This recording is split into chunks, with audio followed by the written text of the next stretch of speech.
tackle for the first there. No score so far. It's early days. They make another run there out of dummy half there. I believe that was Dominello. Oh, sorry, that was Cooper Monk of the Orange Sims. But now they go through Mason Pollock of Orange Bloomfield, and he gets up nicely there and makes a good run. 32 out from the Tigers line. Now they send it centre into the forward pack as the penalty is blown there by the referee Toby Holder. High tackle there on Marlon Pollack, brother of Mason. And they'll have a penalty about 22 out right in front. They look to take a tap here and send it up for Jack Smith. And Smith works well here into a tackle. He ends up being lifted up there. None was involved in it. They go now to Marlon Pollack. Pollack almost gets through, but he's tackled 5 out for tackle 2. They send it to the left side. It's out to Mason Pollack. Has Pollack gone over there? Not quite. It looks to be short. It's a ruling out there from the touch judge. They send it out now. Once again, Blackhall. Marlon Pollack. He's brought down. Actually, wasn't Marlon Pollack. It was not. It was Elijah Collis. Now they go Blackhall to Griffith. Griffith out to Colley. Colley finds a winger. It's 8 and none, and it's over. Very easy overlap once more on that left side of the Western Rams attack, and they'll go up 4-0 with the kick to come from the sideline. Well, they had all the possession, didn't they, the Western Rams? And it all went through the hands of Colley, the fullback, and he's been sensational. Every time he gets his hands on the football, something magical seems to happen, and then he found Naan in the corner and just placed it down beautifully. 4 points to the Western Rams, and the Tigers, well, they've got to pick up their act a little bit. They tend to be a bit down after early deficits, and so they'll definitely need to pick themselves up here and make sure that they can get themselves together, regather, and put some points back on the board. Nonetheless, 8 and none of the Blaney Bears. I believe is the only representative player from that in this 17 from Blaney. Let's see them coming from all regions, of course. We have Colley now, who we did see a bit. It's not really that he can, but everything will, like, you know, suddenly flourish once he gets his hands on the ball, but he always has that potential of making it happen. Got very quick legs and can definitely turn a defender around. He lines up with the left foot. See if he can hit this one from the sideline.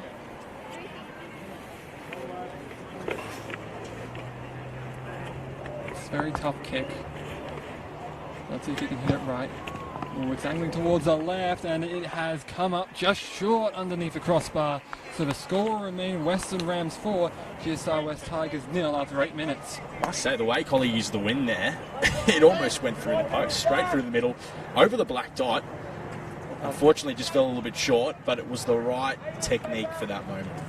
Yeah, just didn't quite get enough power on it, but still a very well-aimed strike. You have to admire that from Tyler Colley was unsuccessful. Score remains the GSR West Tigers deep and is marked by Noah Griffith. And he'll be bringing it up there as he shrugs off a few tacklers, trying to get through the tackle of Martin there, but he's brought down by him and Antoine. Antoine is down and hopefully he's okay. He might have ended up copping an elbow there. As now we see him run it up there. It was just through Pollack. And then bring down there. That was on Jack Hartley, the captain. I think then we see another line break here. This is through Mason Pollack. Pollack goes through. He's got a man on his inside. It's Blackhall. Blackhall will be able to score underneath the post. They won't be able to catch him there as he easily grounds it. And so just like that off the kickoff set, they're able to put another one on the board. Western Rams 8, GSR West Tigers 0. With a very good chance of making it 10. It was a perfect start, and Pollack just found the opening, speed to burn, found oncoming support player. All they had to do was put the ball over the line, under the post, and the Western Rams, looking like they're going to be hard to stop. Perfect week of training's done the world of good. Great football, they're throwing the ball around early, and the Tigers, they're going to find their possession somehow, but it's not going to come easy. Yeah, especially after an early start. You know, the Rams, they have been undefeated for a reason. They definitely seem like the best team in this under-16s competition, the Andrew Johns Cup, and they'll definitely be looking to put that up there. Make it 5-0, and then they can play a semi-finals pretty much at a home ground at Apex Oval in Dubbo. That will be played in 2 weeks' time. of course, we will have a game on the Easter break on Good Friday. That will be contested between North Coast and the Newcastle Knights Development Squad. Their game unfortunately delayed due to mid-North Coast flood warnings. We hope everyone there is safe and sound. As Collie will line up for this second attempt. It was just short on the first one. They should easily be able to hit this one through. And does with authority and impunity. Puts that one over the Kirkham Park fence. I'll make the score 10-0 in favour of Western Rams. 11 minutes gone so far. Players drawing up. Cooper Smith will be the man to kick off, and it looks like one of the players coming off. I believe that's Braden Antoine, number 3. Western Rams 10, GSR. He's clutching his nose there, so definitely a possible injury. Not sure if one of the players is coming on currently for him. It looks like there's going to be a penalty here. Players are offside and going up too quickly. Yeah, it's Antoine who's come off here. Looked like he was about to pick something off here, but looks like he's just going to sit back there. Yep. As we have... There will be a tap kick, or we'll see. I don't think they actually have a ball out there. Time off is called. It's an unusual event. There's no ball to play with. And so we'll just take the tap kick, because it's just on the centre of the halfway. I don't feel like they can find touch. The tap was taken by Collis. And it looks like one of the players is coming on here. I'm not sure who they've got. Looks like it might be a New Jersey on, perhaps, as we see a rather tough run there from the Rams. Tackle was made there by Hearn, by Collis, and there's going to be a penalty blown here. They weren't coming up in time, and penalty given away here. This is not looking good here for the GSR West Tigers. Looks like jersey 22 for Braden Antoine. He's coming back onto the field. A quick number replacement. They don't actually have a spare jersey, as that's going to be Smith going over. Jack Smith just piling his way through the Tigers' front line and just decides the best route is right through him. And now it'll be 14-0 in favour of Western Rams. Kick to come. Just a charging run. Off the quick penalty, Smith took the football, led by example, took it over the try line. A very soft try, and 14 points nil up with 17 minutes remaining, and it's just getting from bad to worse for the GSR West Tigers. Yeah, well, we're kind of seeing why exactly this Western Rams side was undefeated. It's an absolute example being made here, really. You want to come off with a good win here with confidence, but sometimes you might need those losses to keep them in check. Doubt the Rams will be, they've got a very competitive spirit. I believe they did win the double last time of the Andrew Johns and Laurie Daley Cups back last year. They didn't have the sponsored names, of course, but they were still looking quite good there. And so with that, now we see, I believe this is Collie once again, as he is lining up with the left foot. There's no number 1 jersey back there. Coming on here was Charlie Holman, so an interchange made by the Rams, excuse me. As Collie's left boot is true. He puts it up through the sticks. 16-0 now in favour of Western Rams. Cooper Smith, we could hear the instructions up here, stay on side. I don't want to give away another cheap penalty like they did previously. And that allowed the Rams to just get some easy meterage.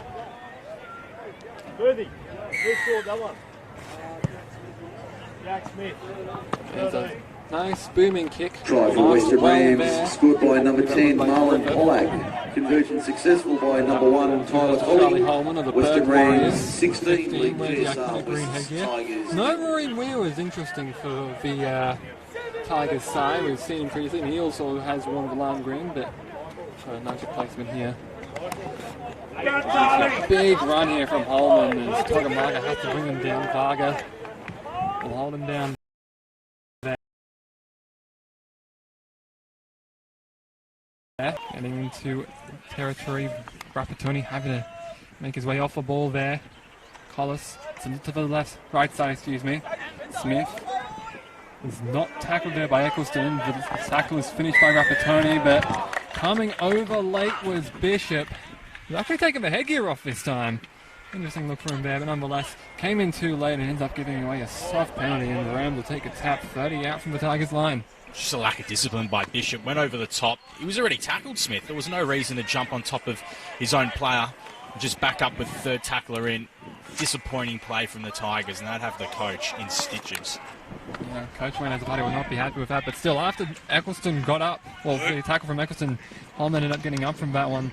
It seemed to be a big problem for them, as now we see another run attempted there through Smith. He's almost through, but Collis will take it out of dummy half, try and go himself, but a penalty is blown.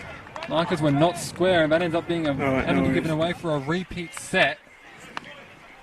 Not sure who that was against, but nonetheless, markers were not square on that, and now we see a penalty given, and they'll take it back 10 metres out for the tackle to be taken by Collis. And again, this is another chance for the Western Rams to put more points on the board. A silly penalty, and they might score now. They've got the overlap out wide. Yep, they've got Collie there right now, but the defence moves well, and they're able to bring him down 6 metres out from the line. As we see now, they go inside. That's Marlon Pollack, and he just goes through. Oh no, he got it away, excuse me. Pollack got it away to Smith, and you can see the boys congratulating Pollack for the great offload before Smith had just looked away for a brief second. Blink and you miss a football here from the Western Rams as they go over underneath the sticks once again. Cooper Smith is looking quite disgruntled with himself. Actually, no, sorry, that's not Smith, that is Hearn. Nonetheless, 20-0 with just over, well not just over, about 17 minutes gone now. As it looks like second and third interchanges to be made here. This is going to be Ryan Bell and Steve Mauger. Now going to be coming on here as Collie will line up from right in front. Shouldn't have too much trouble with this one. Bell and Mauger currently waiting to come here. So I'm just patrolling the sidelines as Collie lines up with the left boot. Don't forget, all of these proceedings that we are earning here from the gatekeeps that here at Kirkham Park and out around the grounds here of regional New South Wales, all of these proceedings are going to funding the victims of the Tafra bushfires and working to help the victims. We hope that everyone in Tafra and surrounding towns are okay as Collie puts this one through to make it 22-0. Of course, a great amount of proceeding going on here. It looks like Holder here, the referee, has been calling out Cooper Smith, just wants to have a talk with him.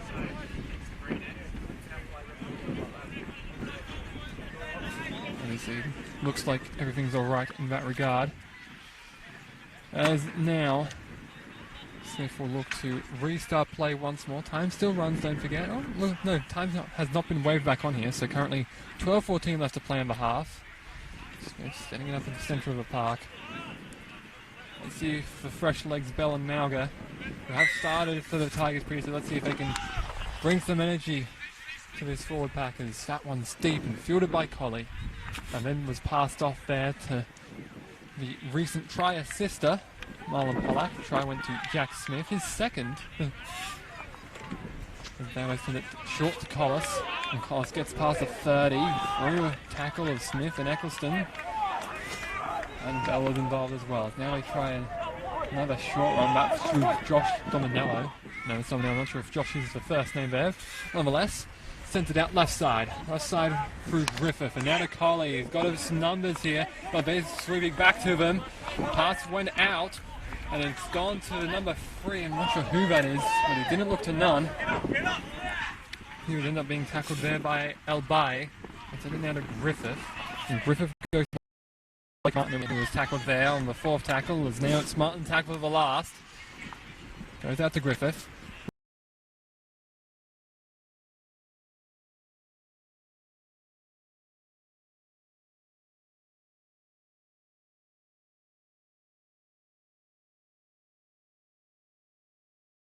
Griffith 10 minutes out for a handover. I'm not quite certain here.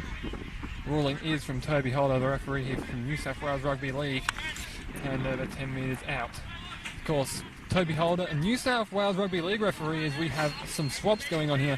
Country Rugby League referees have now gone out to referee the Harold Matthews, SG Ball and Tasha Gale Cups. While we have New South Wales Rugby League referees out here refereeing the Country Championship. Another great initiative to help country referees with some experience in the city of Sydney. And for some New South Wales players to experience the country is a run up there from the BLR Bay. Don't look like none is coming up too quickly there. It's being pulled off there by Griffith, and referee Holder does call a penalty there. Just coming up too slow, and they end up giving a big penalty away for the Tigers. Going to earn some territorial advantage and put some points back on the Rams. And this is their chance now, the Tigers. You can feel like something is brewing. They've got a bit more energy when they've had the momentum, which hasn't really happened yet, but that last set there just shows that they're on the front foot at the moment. They moved the ball, Western Rams, they got some spacing out wide, they utilised their options, they just couldn't quite put some points on the board. So now it's the Tigers' chance, 30 metres out. Yeah, they had a good run there. And the number 12, the second rower, Jean Rapatoni, is now a run out of dummy half from David Eccleston. Usual goal kicker, and had scored a couple of tries previously. One I believe in his last start against Monaro. As that ball just bobbled for Varga. The ball has ended up being picked up there by the Western Rams. That's just quite unfortunate for the Tigers. Picked up there, I believe that was from Coley. It was taken by Dominello. Dominello was the man who was previously called for the penalty. Is Jack Smith coming up with another big run there. Back to Dominello as he passes off to Nunn. 12 was called there, not being square. Tackle is made well there one-on-one by Bailey Varga.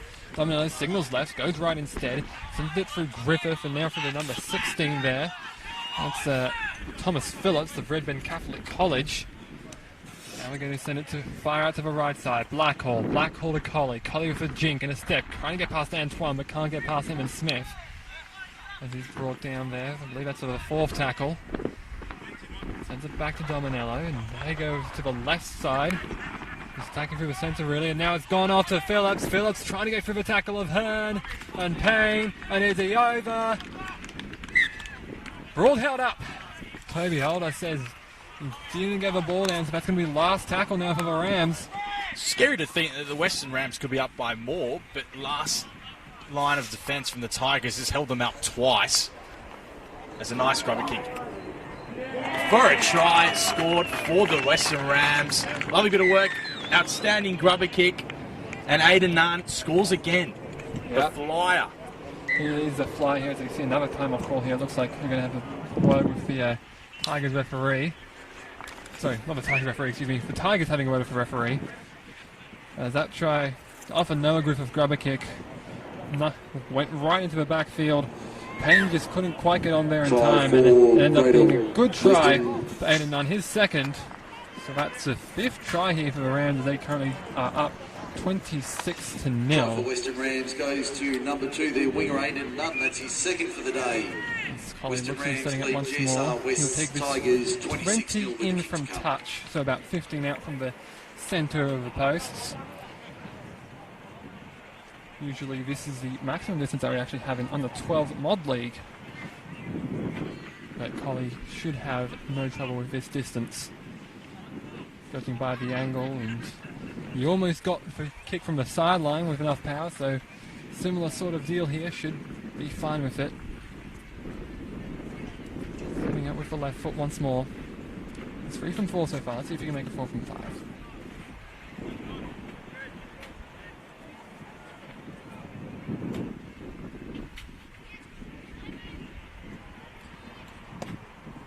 Puts it up and through, beautifully curling, and that's going to be 28-0 now in favour of the Western Rams.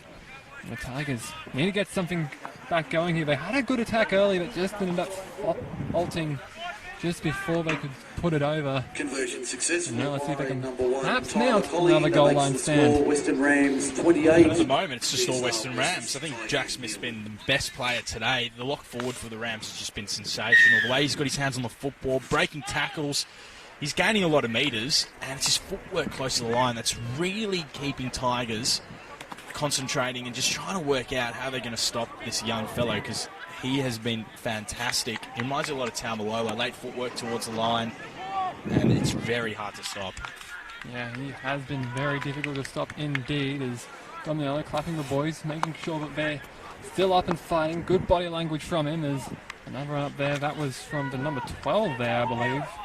Captain Jack Hartwig, also of Red Bend Catholic College. A lot of players from there, especially from the forward pack. Well, 3 players, Hartwig, Smith and Phillips. As there's a 3-man tackle there, but he ends up being brought down in. That's Tyler Colley.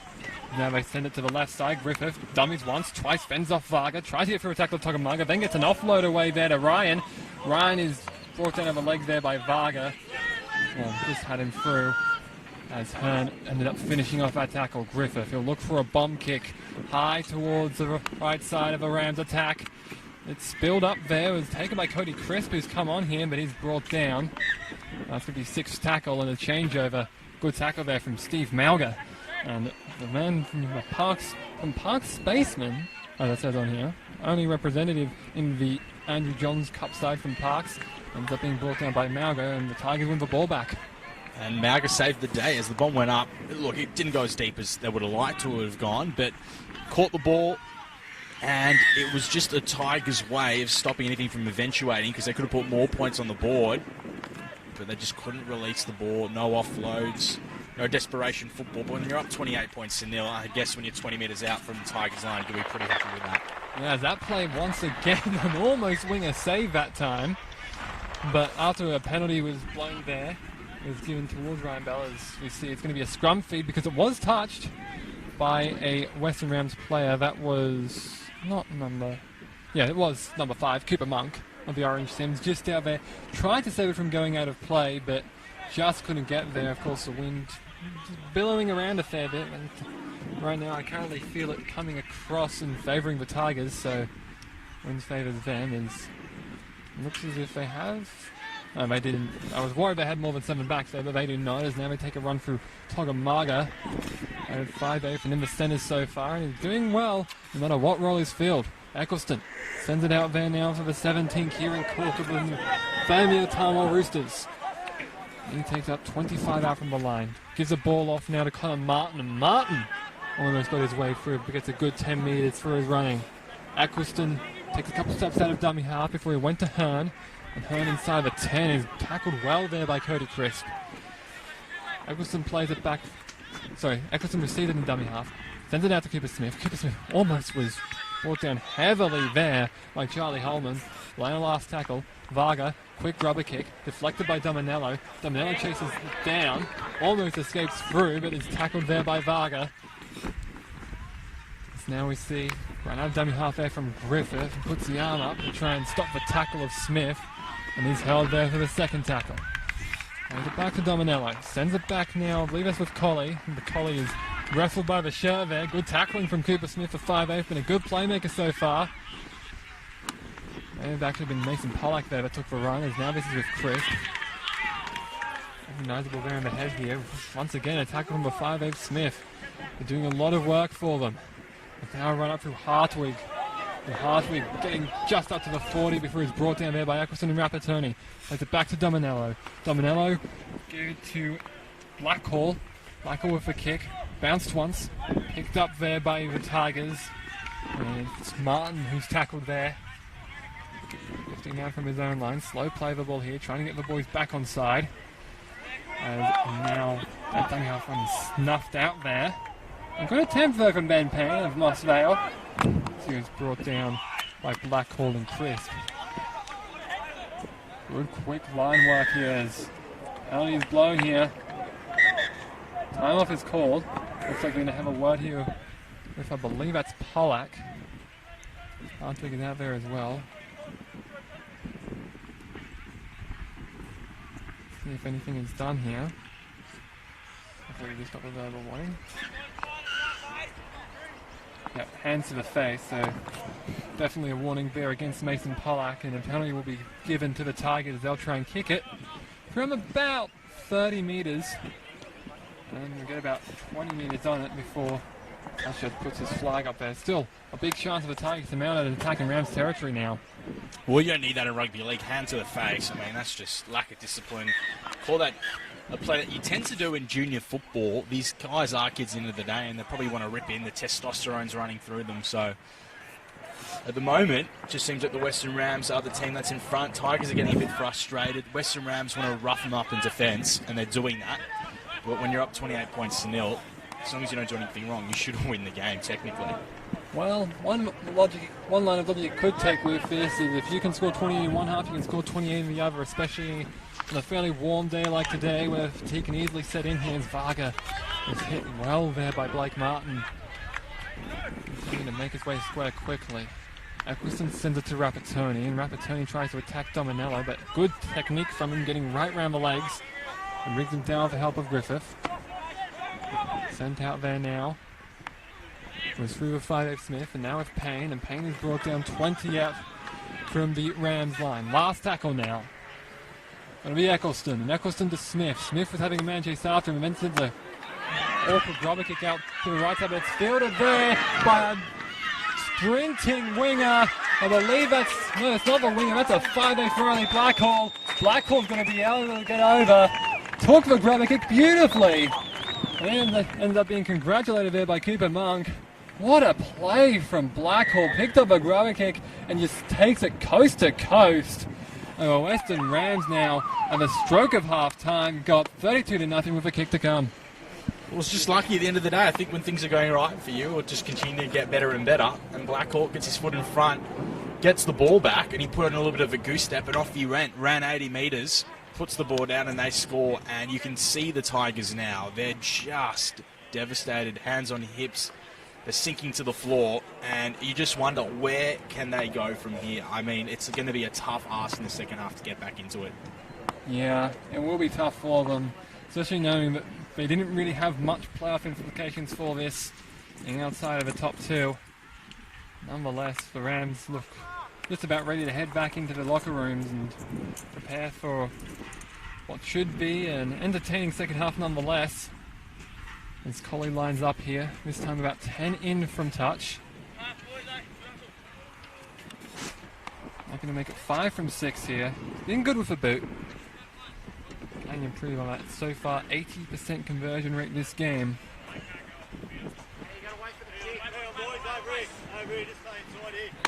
And he puts it up and just put it away to the right, so it'll end up being 4 from 6. But nonetheless, for half and the GSR West Tigers near the Western Rams 32. So that will be the end of the half. 2 tries for Aiden Nunn, 2 tries I believe for Jack Smith, I believe 1 try to Marlon Pollack and 1 try to Roddy Blackhall, but I'm not certain on those. Tyler Colley, excuse me. Pass number 1, 4 from 6, those conversion attempts, no score so far from the GSR West Tigers. We'd like to take this half-time break to thank our major sponsors and partners. Our major sponsor, SLE Worldwide Australia, our broadcast partner here at Bar TV Sports, and our partners at Anytime Fitness and Victor Sports. Don't forget, if you miss any of the action from the Andrew Johns and Laurie Daley Cups, you can catch it live and on demand on Facebook, on YouTube, and on our website, crlnsw.com.au. We'll be back with the second half in just a few minutes.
And welcome back to the second half of this match.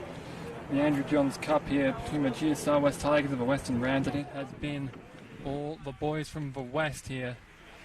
Of course, Western Rams usually comprised of players from Bathurst, Dubbo, Parks, Burke, and all around that greater Western region. The GSR West Tigers are only made up of a Western Suburbs division in Group 6 from towns like Appin, Narellan, and the Camden Rams.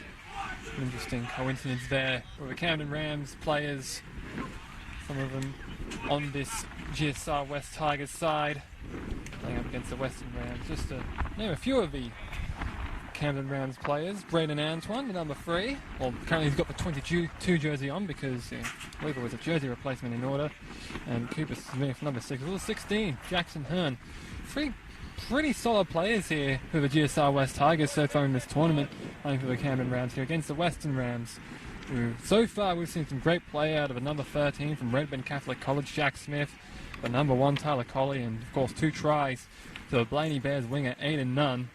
We're about to get underway here with the second half. Toby Holder ready to call time on here as we get us underway once more. Poi Togamaga taking this kickoff, sends it deep into the left side, and it's marked there by Blackhall and then given off to Charlie Holman, one of the players from the Burke Warriors.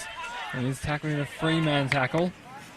Mauga, Cook and Eccleston all in there, getting involved well. As this run taken up there by Mason Pollock, the centre from Orange Bloomfield. Played back for Dominello. Dominello was hit hard there from Marker. Crisp almost gets through there, but is eventually tackled by Magra on the ground. Dominello takes it out of dummy half once more. Smith just making it back on side there, past the 10-metre mark. It was set there by referee Toby Holder. Tackle 4 now. A big charging run there from Cooper Monk. And his tackle there on the last. Dominello sends it out. Black call for bomb. And underneath was Rapatoni, but ended up spilling it. It's taken there by Nunn. Does not have a hat-trick in him. He does not, but nonetheless 6 more. At least not yet. Griffith, he's going to get over there. The defense shot up too hard, and he'll get himself over. Western Rams 36 now, GSR West Tigers 0. They're just part of the Red Sea for Griffith, and all he had to do was really run and attack the line, and he was guaranteed to score 4 points extra for the Rams. And the Tigers, that is just not the way you want to come out from a halftime talk, and coach would just be shaking his head in disbelief because 36 points to 0, you think the Tigers want to change that around and do as best as they could play. They just haven't done that yet. Yeah, just having a look here at the sideline. Aiden Fisher kind of looking to have a bit of treatment there on his right arm. Hopefully he is okay there. Nonetheless, first try, I believe, this game for Noah Griffith, the halfback from the Bathurst Panthers. Of course, maybe he is the only player in the Andrew Johns Cup side that was starting here from the Bathurst Panthers. Of course, there is also the fullback from Bathurst, Tyler Colley, and the second rower, Blake Martin. They are from Bathurst and Pats and do not play for the Bathurst Panthers. Colley now lining up. It's 4 from 6 so far. He had it pretty much on this parallel. He ended up missing it to the right. Let's see how he does here. Some nice connection. Unfortunately, just a bit too shallow. And that will keep the score at 36 to nothing. Successful score remains Western Rams 36, GSR West Tigers 0. It looks like it will be Smith once more to start taking the kickoffs here. Looks to have a good boot on him so far. He's definitely been the playmaker when they've been able to have the ball with GSR West Tigers, but unfortunately hasn't been able to really create too much today, with the Rams just having so much time of possession and a definite territorial advantage as they try running it up again. This time they go through Thomas Phillips as he's tackled there for the first, 25 metres out. Good tackle there from Payne and Eccleston. But now a run here from Nunn, almost had it taken away from him by Varga. The tackle is eventually completed by Rapatoni for the second. I'll set it out to the left side once again. This time it's with Blake Martin. And he's tackled there in Tigers territory. Dominello sends it out. Right side. Now with Hartwig. Hartwig almost gets through the tackle of Hearn, but he's still churning those legs. He almost gets himself through the line, but you can't quite. Tackle 4 now. Dominello dummies right, goes to his left, gives it out to Martin. Martin's now less 10 out, ends up spilling it loose. Ruling here is a knock on.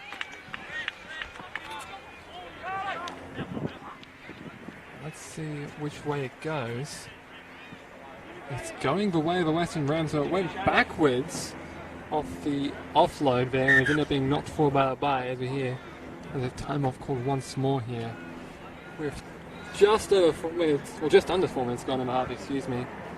It looks as if Holder's just explaining what happened there with the knock on to the people on the scrum, as the trainers seem to be running out here as there is time off here. Looks as if it's Bailey Varga who's down. It's looks to be a leg problem there. Yeah, and it did go backwards, Zale, and in matter of fact, they did touch the ball. So it was actually a smart call from the referee, and he's been outstanding this afternoon. We've got to give him some credit where it's due, and everything he's done in this game has made it run smoothly. He's called out plays when they've needed to be called out, and overall, it's just a Rams demolition party, and I can't see the Tigers really getting back into this one, especially the fact the Rams have the ball 10 metres out, and chances are they might score again. Yeah, it looks as if some more players will come on here. Actually have 23, I'm not sure who that is. We did have a bench name previously, but I'm not certain if it's a different player or whether Kieran Cook has had to get another jersey replacement. Nonetheless, Jackson Parker coming back on here as they look to pack in. So if Aiden Fish is also going to be heading on soon. He's got another interchange card. Yeah, it looks as if Varga is being carried off here by the trainer. Mark Perryman's with him. It's just going to be a slow walk here, unfortunately, with those leg injuries. Takes a lot there, yeah. It's the right leg that appears to be the problem. He's bleeding. Problem with that right ankle. Ugh. I do hope he recovers from it well and he'll be back in action soon. Of course, the junior rep comps are almost over. Still 3 more weeks until the finals. We hope to see that soon, as it looks as if scrum was tightly packed. Of course, after the junior rep season, they'll start their junior league seasons at their respective competitions. It's now Collie, dummies, show and go, gives it out. That's with Monk, Cooper Monk, yes, that is, sorry. He was almost able to get himself through. They had Ryan in support but couldn't quite create anything. Dominelli sends it short to the left side through Mason Pollack. The centre, he plays it back now. They'll send it now to Holman. He's again held a couple of metres short. Good tackling so far here. Dominelli sends it out long. And then they send it fiercely to Collie. And a great try assist for him. And it goes to the hat-trick man now. Aiden Nunn able to be on the recipient of a ball from Collie after he got it from Griffith. And that will put up the 40 with 25 minutes still to play. And it just looks so dire right now for the GSR West Tigers, the Western Rams. They will be heading into the next game, which will be at Dubbo in 2 weeks' time, with a lot of confidence. It was the way Collie squared that up. He just went straight to the corner to Nunn. He put the ball down, but he waited a bit long there, Collie. If he passed it earlier, it would have been a lot of an easy put down. But in saying that, tries to try an extra 4 points for the Rams, and it is getting real ugly. Yeah, getting real ugly for them right now as Collie. He'll have another difficult kick here from the sideline. This time he will be kicking. I believe he took the kick from the left sideline previously. So yeah, it's pretty much just a mirrored kick. It was just a bit short previously. Let's see if he can put this one through this time round. Of course, Collie has been great so far, and with the team's record and his great play in helping get to the ball in all forms, really, you'd have to think he'd be in contention for best and fairest medal. This is, of course, given, and which is given to a player in the end of the Laurie Daley Cup as he puts that one up and just away. Unfortunately, couldn't quite get that one through. Nonetheless, Western Rams still up 40-0. They've had a 100-point differential coming into this game. They've only conceded 36 points and have already put that much up and more in this match. So they have been on top throughout and look to convert that into another trophy for the Western Rams. I think 2 years in a row they did, I believe, win the double in 2017. They should make it another one as Smith gets a high kick, spiralling, and it's taken well there by the Rams. I'm going to apologise for the little lisp I have, making the whams. This is the Rams. That run from Nunn, he's gone almost right through them, but a great tackle. Reeling him in by the jersey was Ryan Bell. And now they pass it out. Second receiver ball. For, I believe that is Phillips, it is. Phillips slow to play it, so allows the Tigers a bit of a chance to reset here. Send it out to Blackhall. Blackhall cut out ball for Collie. Collie dummies. Beats Fisher. Beats the number 2 there. I believe that is Martin. Yes, it is. I'm just not recognising him sooner. Dominello quickly out. Blackhall. Blackhall dummy to Chris briefly. But is tackled 12 out from the line. Last tackle. He'll play it back. Dominello sends it to Griffith. Griffith will probably put a bomb kick up. He sends it just across the field. Nunn is going to be tackled here. Or is he? He just got it away. It's kicked forward and, well, unfortunately went forward out of the hands of Nunn. And Smith almost gets a try to Ryan. But, of course, wasn't to be the case there as Nunn had ended up just losing that ball forward. Unfortunate for the Rams, but the Tigers will definitely be happy with getting the ball back. It was the right option. They had to do something there, and the Rams were caught short defensively. The Tigers were switched on, and they just stopped the Rams from putting any more points on the board. So they haven't done many of those sets, defensive sets, I should say, throughout the game. And now it's about the Tigers. They finally have the football in their hands. Let's see what they can do with it. Well, so far they were being driven hard back by this very rough Western Rams defense. It was Rapatoni who was driven back previously. That's going to be a penalty there. Marker was not square in that case, and so there's also an offside penalty. So both of those infractions resulting in Smith putting the ball over the touchline about 34 metres out from their own line, so a good progressive kick. Eccleston will take the tap, and Eccleston, so that's a Smith with dummies, and then gives it out to 23. We're not sure if that's Kieran Cook or not. We'll try and get word on that later on. That's played back now. Hard run here now from Jackson Parker in that black headgear, almost up to halfway there. It looked as if Hardwick was holding down a bit too long there. The play on is called. Go out to 23 once more, and once again, we aren't certain on who it is. We believe it is Kieran Cork of the Fermier Taiwan Roosters, but we'll need confirmation on that later on, as that's a kick there from the winger Connor Martin, but it's taken well there by Monk. And Monk jinking over to the left side. Tugamaga got the ankle tap down, and he's ended up being wrestled to the ground there by Rapatoni and Martin. Ball goes out to Nunn. Nunn will take the hit up himself and is brought down 30 metres out from the Rams line. Quick play the ball. They're trying to keep the tempo up here on the Rams there. It looks as if there was a bit too much contact in the rock, as that run now up from Phillips gets inside the Tigers 40. Now for tackle 4. Bit of roughing up going on there on the left side of the park. Griffith with a chip kick. Albaye is going to be back there to chase it, and he'll be able to reel it in. Nunn gets right in there around the legs and will shut it down. A couple of metres out from the goal line. A couple of interchanges being made here. The captain, Jack Hartwig, is coming off here, as that one is lost backwards, or lost with the ball really. And it's kind of actually given here to the Tigers, so not sure exactly what went on that play there, but nonetheless, the Tigers will have the scrum feed 10 metres out from their own line. Yeah, I think you'll find it to the penalty. I think there was an extra tackler in the ruck there. And that's given the Tigers an opportunity now with the football. They're only 10 metres out. They haven't got over halfway yet in practically the whole game. I mean, I can't imagine they've had more than 10 sets of the football, which is just an astronomical fact, really. And the Tigers now will have their chance. Yeah, I didn't think there was a penalty in there, though, because it was a scrum feed taken rather than having the extra tackler in Barak. Nonetheless, a good dummy half run here out from Eccleston, but Marker was not square in that case. And Nunn was pinged for that one, and so 20 metres out, the Tigers get yet another penalty. Smith will look to find touch once again on that sideline. Gets it well that time, out 30 metres of progress. Big opportunity now for them, as Albaye will send it out here to Eccleston to take the tap kick. That's another bit. Send it to Smith. They send it long once again, this time for Payne, but Payne is wrestled down to the ground there by Collis, and they end up losing a couple of metres on that play. Lays it back for Smith. Smith goes out. Now to the second receiver, Togamaga.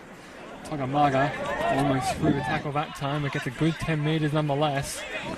Plays it back, Eccleston. Eccleston to Payne. Payne inside ball there for Fisher. Great shovel ball. We can't quite get through the defense that time. Good tackling there from Mason Pollack and Phillips. Martin, dummy to his left. Goes himself. Tackle there now, 25 out from the Rams line. Now it's going to be a high ball from Cooper Smith up towards the wing of none.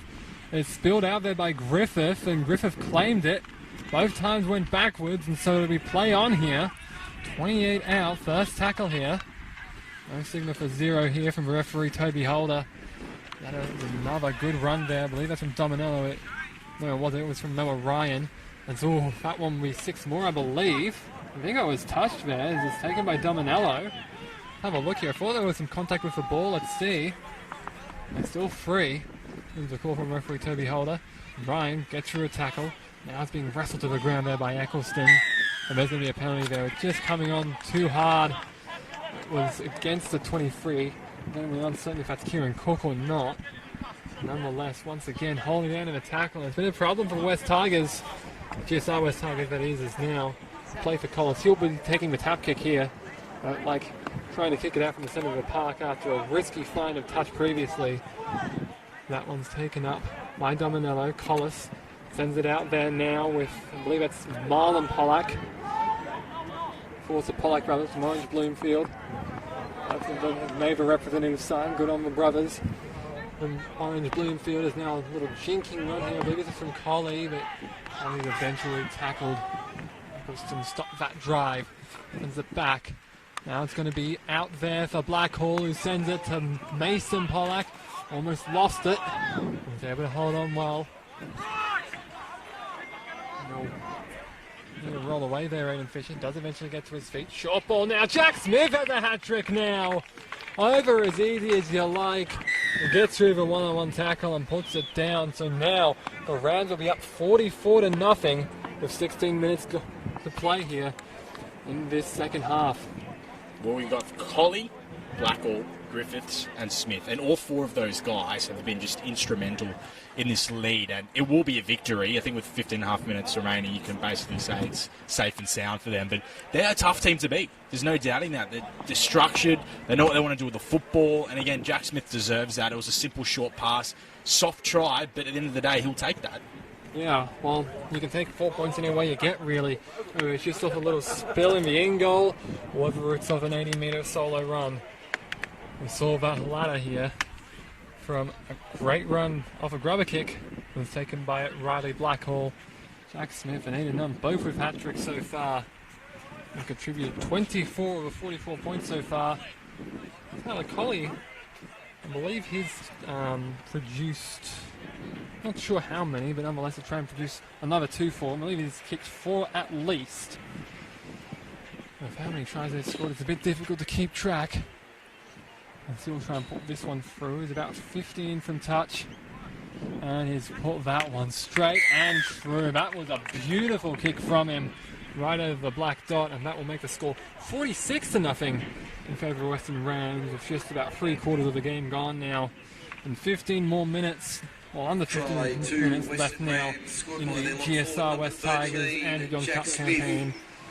They've shown some promise. I don't want to take anything away from them. They did get that win in round 1 over Wolverine goals, but aside from that, just for like the other team going to another level. 46 leading GSR West Tigers. I feel they've come up in some very close games. They have that golden point finish against Penrith. Well, not quite golden point, sorry, but last second finish it was. It's now we're going to try and attack through the left side there. It's Blake Martin. Sends an inside ball out now to Griffith. Griffith sends a ball to Noah Ryan. Ryan almost gets his way through there, but Bell was just able to get back there in time.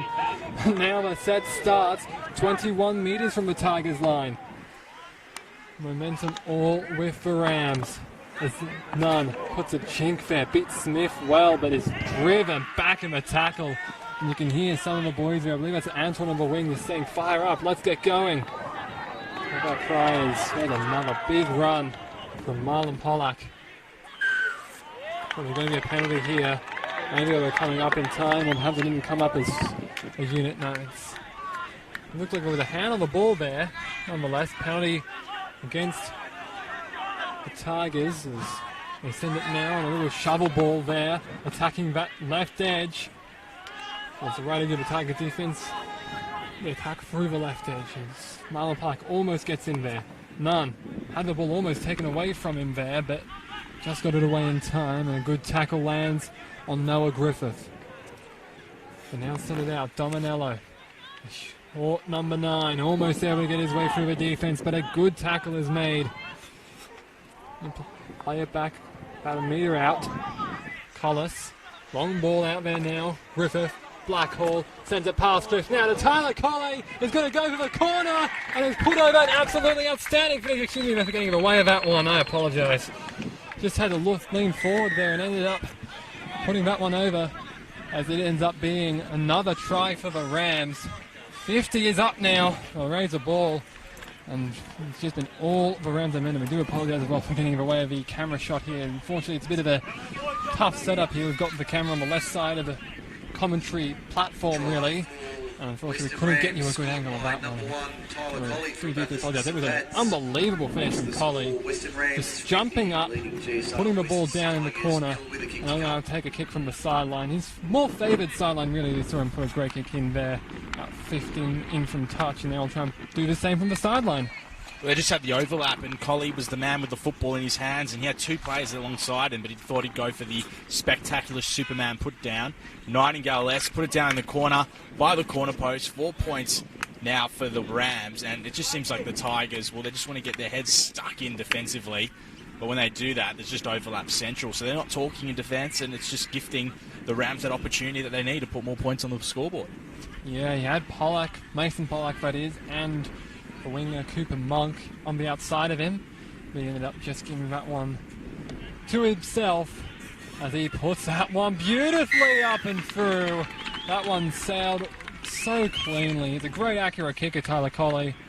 And he puts up another 2 points for them. So it'll be 52-0 with less than 11 minutes to play now. Just ticked over there on the electronic scoreboard here at Harvey Shepherd playing field, excuse me. Elizabeth Smith just giving some more instructions. He is the pseudo-captain. They don't name a captain for GSR West Tigers. Also do know that the number 12, Jack Hartwig, and for the upcoming Laurie Daley Cup match, number 13, Luke Bain is the captain. As now we see Smith lining himself up here for the kickoff. Looks to be aiming it towards the right side, and does. Be tracked down there, I believe, by Griffith, and he sends it out to Dominello. And that looks quite outmatched when you look at it up here. Well, number 9, it looks as if there's going to be a time-off call here. They're calling out the captain, Cooper Smith, as well as Jackson Parker, I believe it is, number 10. Let's see here about the instructions. And it's going to be in Ben. Unfortunate there, Jackson Parker will likely take the headgear off as the Tigers basically will be playing the rest of this game with 12 players on the field. And it's just that frustration kicking in for the Tigers. And in the case of this young fellow that's coming off, I mean, that's just the end of the day for him, and it's just costly. It's just been a tough day for the Tigers, and unfortunately when you're a young kid, it's always going to happen. When you're just losing by this much, your feelings will get into the match a little bit more, and unfortunately they're going to have to delve a little bit deeper now, the Tigers, to see if they can get anything on the scoreboard. Yeah, well, when you already got that man disadvantage, it feels like they already have an extra man out there, the Western Rams, just with how much space they can create with their backs and their halves, and even with their forwards. They send that little shovel ball out there for Marlon Pollock. He almost gets his way through there. And he's just brought down. Dominello sent it out to Hartwig. The captain might be over himself here, but he's just brought down a few metres short of the line. Again, we believe that's from Cook, who had to get a replacement jersey. Dominello, he'll just go over himself, dives over, just put a little jink left, steps right, puts it down, and that'll make things 56-0 with less than 10 minutes to play here for the Tigers and the Rams. Well, Dominello's also been the type of player that if he gets the ball out of dummy half, he's small, he's quite low to the floor, and his central of gravity's quite good, and he managed to score a nice 4-point, a simple jig to the try line, as you mentioned before, and with 9 minutes to go, 56 points to 0 to the Western Rams, and let's just say that it's been a very convincing win. Yeah, with 2 weeks to go, I'll definitely cherish the Easter break, and you're looking to really ramp it up for the finals. Of course, just looking at the current ladder here, they have the Illawarra South Coast Dragons currently as the leading contender. They are 3-1. They are currently up against, just having a look at the Riverina Bulls. So if they can grab the win there, they will secure themselves second spot, and they'll be the team to face the Rams. As that kick from Coley is straight and true once more. He's been great so far, and that puts up 58 now for the Western Rams. They've had great matches in the past. Just looking over their results here. Round 3. It was actually a fairly tough win of the Illawarra South Coast Dragons, 30-26. Then they beat the Monaro Colts 30-6. And of course in round 1, it was a nice win over the Penrith Panthers, 24-4, and a 52-0 shutout of the Riverina Bulls. They're looking to tap up some scoring records here. As you can hear, deliverable to the instructions from the Tigers trainers. Heads up, let's keep going. There's another big run there. That time I believe that's from Jack Hartwig, the captain from Redburn Catholic College. They send the ball out now to Smith. Smith has come back on here, was taken at the legs by Maga, got up through the tackle. Eccleston, Payne there to wrap him up. Plays it back, Dominello. Sends it out to the left side now through Marlon Pollack. We have to differentiate between, of course, the two brothers, Mason and Marlon. That's why they always use the first name Griffin. Played back, Josh Dominello. Sends it back, Noah Griffith, and now to Smith once again. That's Jack Smith. Plays it back, Dominello. Oh, it's a bit of a tough take from Griffith, who sends a little snap ball for Nunn. Nunn is a lead chaser. Ricochets off the legs of Albay, was knocked back by Albay, but then was knocked forward. A little bubble there, and they got the double knock on signal here from the referee here, Toby Holder. It looks like he is signalling for a scrum feed. Let's have a look here and see exactly what he wants. Looks like he's got the right arm out, which signals for a Western Rams scrum as they'll pack in here. Looks like they don't tend to look for that conventional strap that we see normally in scrums. They just go for six backs because they've been so creative for them so far in this match. And we'll try and get over with them once again on that right side. Which is the story of their afternoon. Again, that was just unlucky as they go short side and they'll score a try. The Western Rams find the points, uneven numbers, and it was a no-brainer. 4 points for the Western Rams once again. They've cracked 60, and it's just been a terrible afternoon for the Tigers. Yeah, I do believe that sets a record so far this year, just looking through these. Riverina Bulls in the Laurie Daley Cup scored 60. I don't think they, let's have a look here, just double checking, 52-4 game. No, Newcastle Knights Development scored 72 in the Laurie Daley Cup, but so from the Andrew Johns Cup, this is the highest score so far, the highest margin as well. Of course, that game between the Knights and the Central Coast Roosters was a 64-point margin. So this conversion will tie the record so far this season in the entirety of the Andrew Johns and Laurie Daley Cup competitions. If he can land this, Tyler Colley, a little bit of pressure's on him now. So he'll try and put this one over. Let's see how he goes with this one. It's on the weaker side for him, and it's still a tough angle. Let's see how he does with this one. Got good power to it, and it's just away. So that will mean that the score remains 62-0, less than 5 minutes to play now. And, well, with less than 5 minutes to play, as we mentioned, just not long left in the Tigers campaign, but we'll try and make the most of these 5 minutes, you feel. Just try and get the ball back, put some points on the board. Conversion unsuccessful, score remains Western This kick is actually to be taken by Kieran Cook. I believe he did actually get the, I believe he was the man who got the replacement jersey for 23. As Cook puts the kick off deep, and it's got some good length to it. Gets about 40, just under 40 metres before it was taken by Collis. Looks as if they don't want to ease up just because it's the final minutes of the game. That was a big run there from Pollack. Now a run there from Crisp. There's tackled to the ground there by Cook. So that's Antoine in there as well. No, it's not. That was the 23, but we weren't sure who it was. Maybe Jean Rapatoni, actually, number 12, just playing there in the centres. We'll see as Dominello puts an attempt for a 40-20. The winger was up. It's being chased down there. It's ended up being ricocheted off the legs and just go dead for a dropout. Tackle was made there by Monk, but wasn't really a tackle. Just making sure he couldn't do anything with that one, but nonetheless, Payne ends up conceding the dropout. And, well, they'll just probably try and burn some time off the clock here because they want to have this match over with as fast as they can.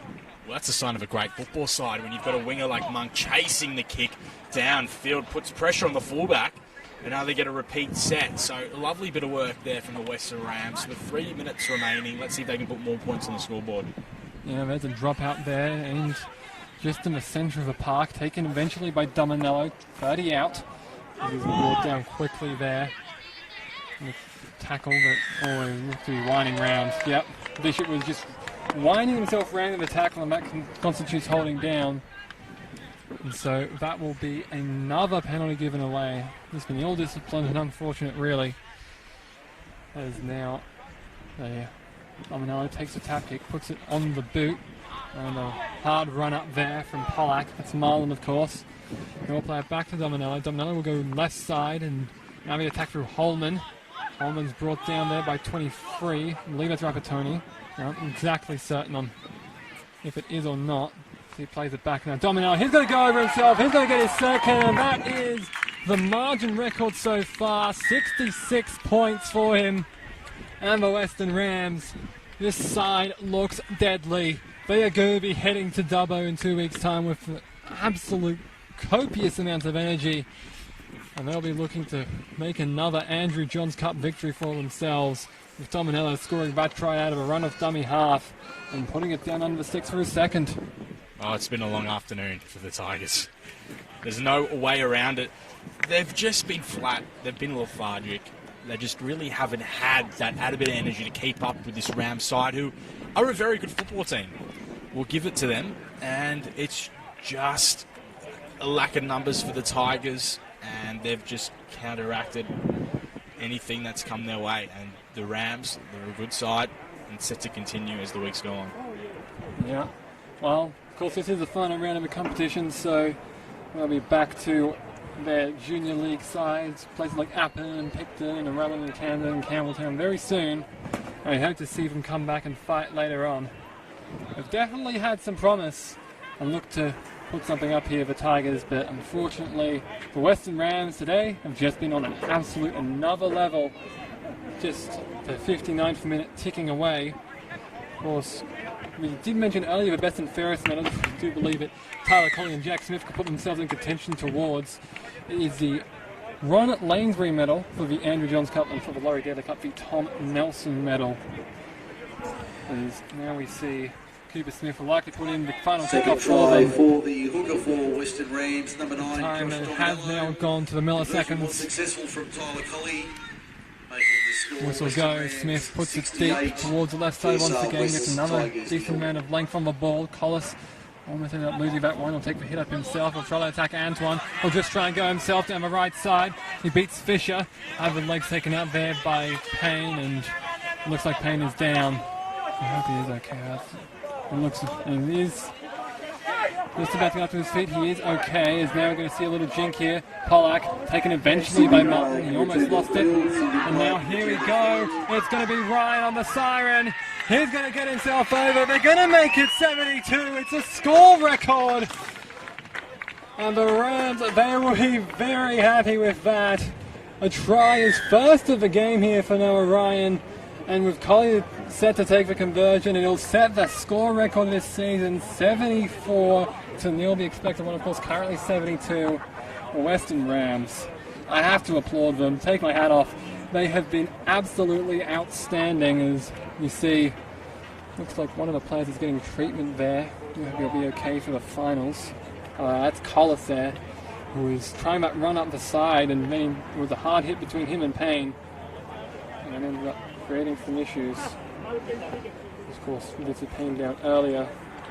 I hope he'll be alright. It looks as if it was a different kicker that time. Cooper Monk taking the kick. He puts it over for himself, makes it 74 to nil. Scoring record set at full time. And, well, the Trial Tigers siren campaign will goes end to the on a centre very for Western unfortunate Rams, number note. 3, Noah Ryan Especially from Daley St considering Vardy is John's. still Cooper limping Monk off from now. Orange Sims added the extras. Nonetheless, Making the the final Western score, Rams, they'll be headed to Dubbo 74, very, GSR, very West ecstatic in Tigers 2 nil. weeks on Saturday, Short break before and they'll the make sure next that match. they can get themselves a big The win under-18s match after between the that GSR absolute West absolute Tigers demolition job and the Western against Rams. the GSR West Tigers. 74 points to nil, as you mentioned, Zale and the Rams. There was just no stopping them. There was absolutely no stopping them in every facet of this match, and everything they did turned to gold. And when the big four touched the football, in fact, every single player on the football field deserves those accolades, because they were outstanding. They had their hands on the football. They were creating defensively. They were smart. Everything they needed to do was just spot on, and you can tell the Rams will be one of the teams to beat. Well, judging by the fact they've gone 5-0 this season with a plus 174 point differential, I couldn't look past them as a favourite to the Andrew Johns Cup. Of course, we will have those semi-finals broadcast to you live, and you can also watch them on demand on Facebook, on YouTube, on our website, crlnsw.com.au. We'd also like to take this time during a break in the game to thank our major sponsors and partners. SW Worldwide Australia, our major sponsor, our broadcast partner at Bar TV Sports, and our partners at Anytime Victus and Victor Sports. With me is Kean Kramer, I'm Zal Atkins. We'll be back shortly with the coverage of the Laurie Daley Cup in just a few minutes.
Welcome now to the coverage of the Laurie Daley Cup here, the match between the GSR West Tigers and the Western Rams. This does not have any semi-finals implications, unfortunately. Nonetheless, we are going to have a great contest on our hands here. And right now we do have them going through the team list over on the PA. We'll go through them ourselves as well.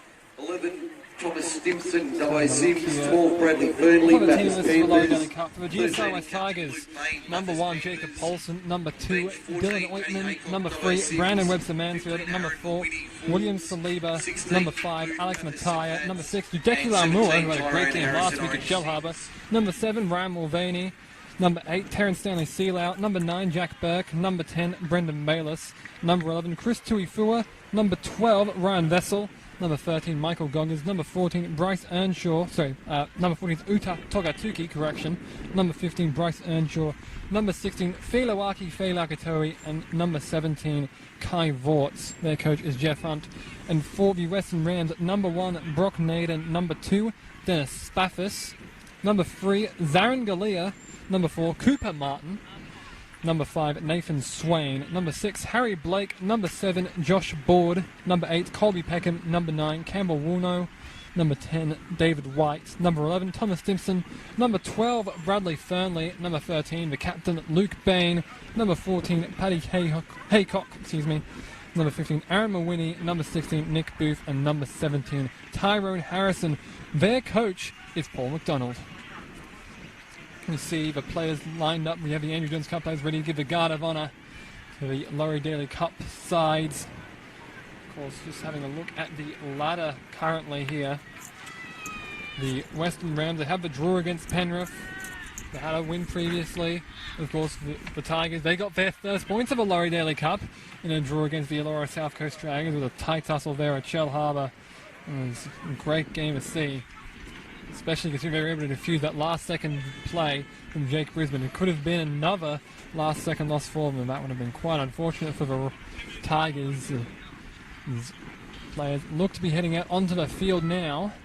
They might just be getting themselves reorganised.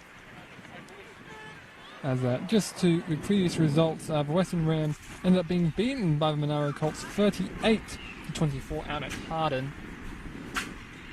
This looks like they're all standing around from this angle. There must be some proceedings to go on here.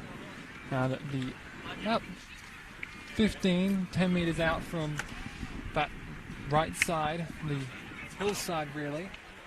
So we have a great deal of some of the other playing fields from up here on this platform.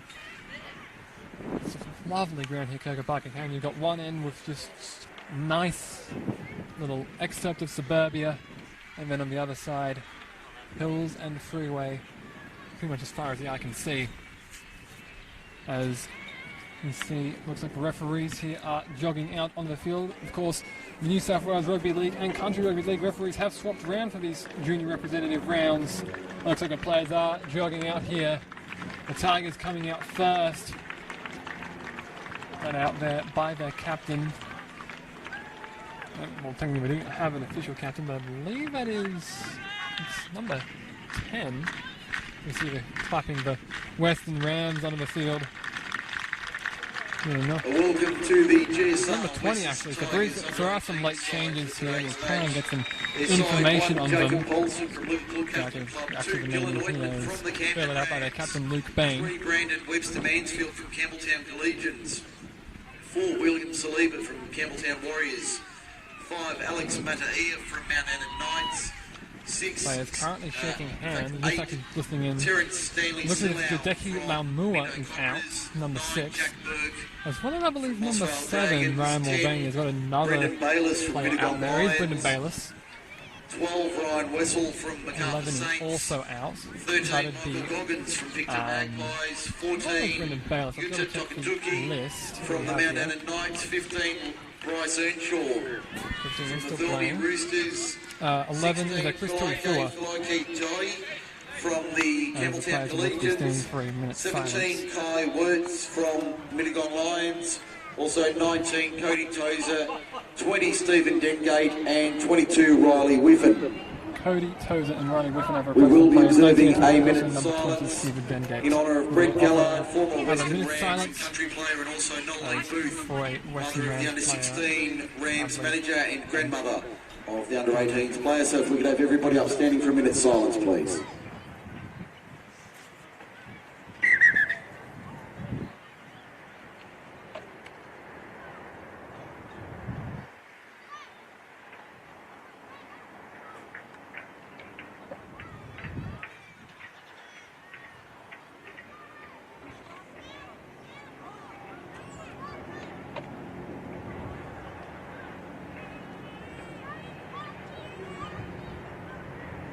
Thank you, ladies and gentlemen.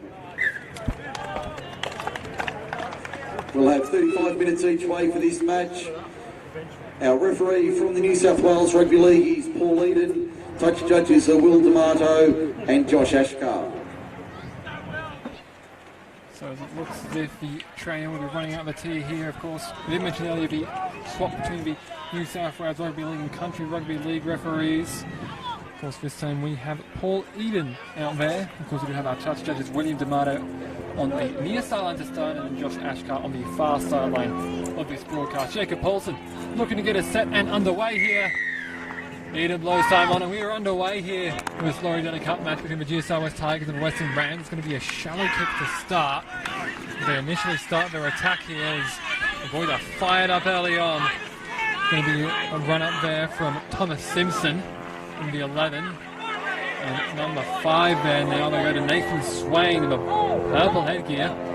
You easily recognise him as now they attack through Colby Peckham. And Peckham is brought down well there. You see Burke there with an odd headband look going on for himself.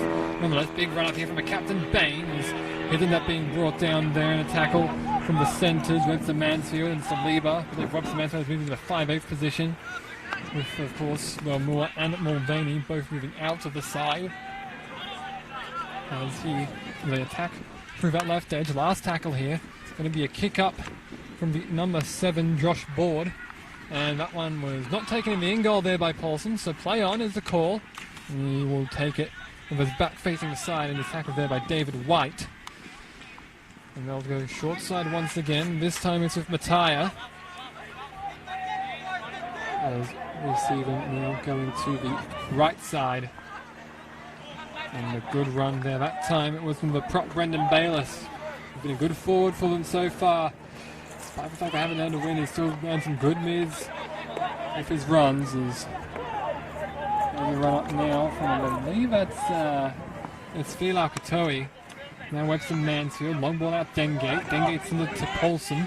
Paulson, long ball, but it's out of the hands of Mattia. Just a bit too far past him, and that'll be a scrum feed now for Western Rams. 35 out from the Tigers line. It was a cut-out pass that wasn't really on. Mattia couldn't quite get his hands on the football, but out wide on the wing, he was just pushing a little bit too far back. He wasn't quite in line with where the ball player was playing, and fortunately for the Tigers, will give the Rams the football in their own half. Yeah, unfortunately, just not the right shape from that ball basket. He did feel like it was on. Swain was running a bit too far back as well. Threw back the scrum. He didn't look like the feet were set in properly. You know, we've got one of the players there. I believe that's White poking his head up. Can't exactly have that. They are doing the conventional 6 back. That are in there is now a run here from Naden, the fullback. I don't know if I've heard of the Naden Sanim in the past. I'm not sure if it is from Brock himself. They play it out now, and this is with Peckham, and Peckham runs it hard at Burke, but Burke is able to meet the challenge well. He plays it back. A little dummy there from the Lock Bain. A big guy from the Tigers, or sort of Rams really. But compare him to the Tiger player, that he still looks pretty huge there. His board tried a little run there on the left side, ended up slipping down and ended up held. Now sends the ball out to the 5/8 there. Sends another cutout ball. Now we're going to try a little run on here. Oh, it's just not going to go for them. And that ball was offloaded in an attempt to sway, but it's picked up by Togatuki. That was just a little giveaway from them. An opportunity here for the GSR West Tigers to make some meters back. Is another big run. It was from the tire. He's held down there. 3 in. They'll try now again to the right side. Getting some good meters so far, the Tigers. Doing well with it. Now it's about Dengate. Dengate with a little ball works to Mansfield. And oh, that was a hard hit to Filau Katoe from Bain. Possibly only in trouble. I'm not sure if he was wrapping those arms. Webster Mansfield, little jink. Now sends it out there for Paulson. Paulson wrapped up well. They look to put him over the sideline here. Do they? Yes, they do, says Josh Ashcar. And that one will be another handover with a scrum feed to the Rams. 32 out, or pretty much 35 out, really, from the Tigers line once again, but this time on the opposite side of the field.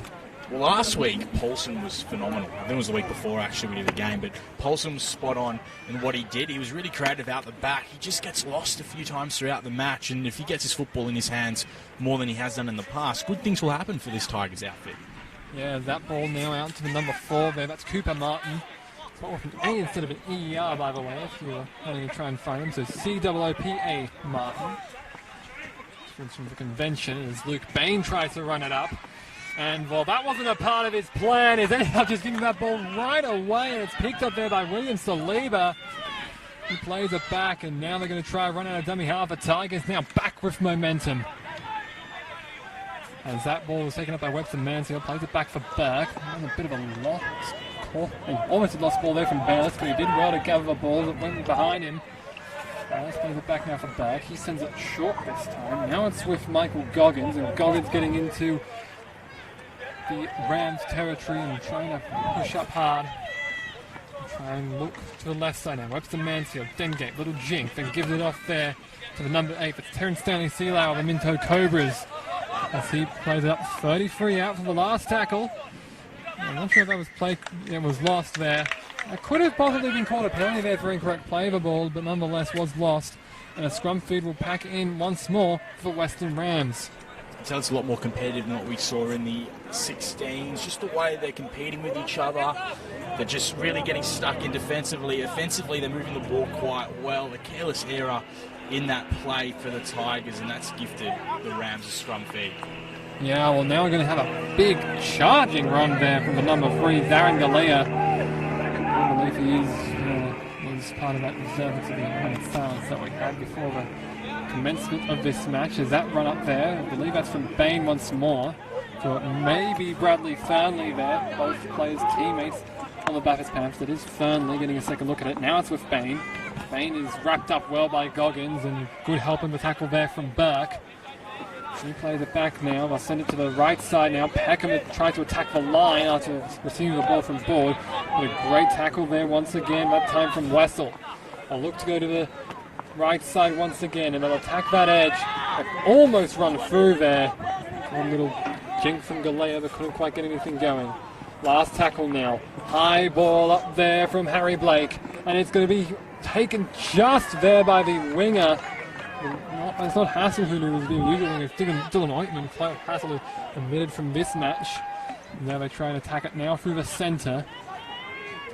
Nice little run there. I believe that was from... I'm not sure who that was from, to be honest with you. I thought I recognised the 2-3, but 2-3 it was a late omission from this side. Now it's with Mattia. It was Sleeber. Sleeber was the man who made that run. Burke now. Burke sends it out to Dengate. And Dengate now to Stanley Seelau, who takes the ball up hard into the Tigers' own 40. And we'll play it back now. As now Webster Mansfield. He dummied it there for Failure Katoe, or Failure as his nickname is, as now they go out to Webster Mansfield. Webster Mansfield decides the best pass instead is going to be a little ball. And he sends it back to Webster Mansfield. Webster Mansfield doesn't have an offload option. He tried to set it out for Whitman. Actually, was that touched? It was touched because it's now first tackle here. And so now it'll be Paulson, less than 10 out now. I didn't actually see a touch there, but nonetheless it is not last tackle. They go through there with the line break. They send it now out for Goggins. Goggins tries to attack Swain, who's playing on the inside. Now they look left side. Burke should recognise that. They should have numbers out there. Swain isn't moving out to that wing. They're going to go out that way, then end up losing that in the back. Now it's with Paulson. He's going to try and take through the right side. Almost beat Swain. Actually, yeah, he almost beat Swain. And eventually tackled by him and David White. Has been held down a bit too long there, Paulson. Burke singles right side, goes left side now. Stanley Seelau is over.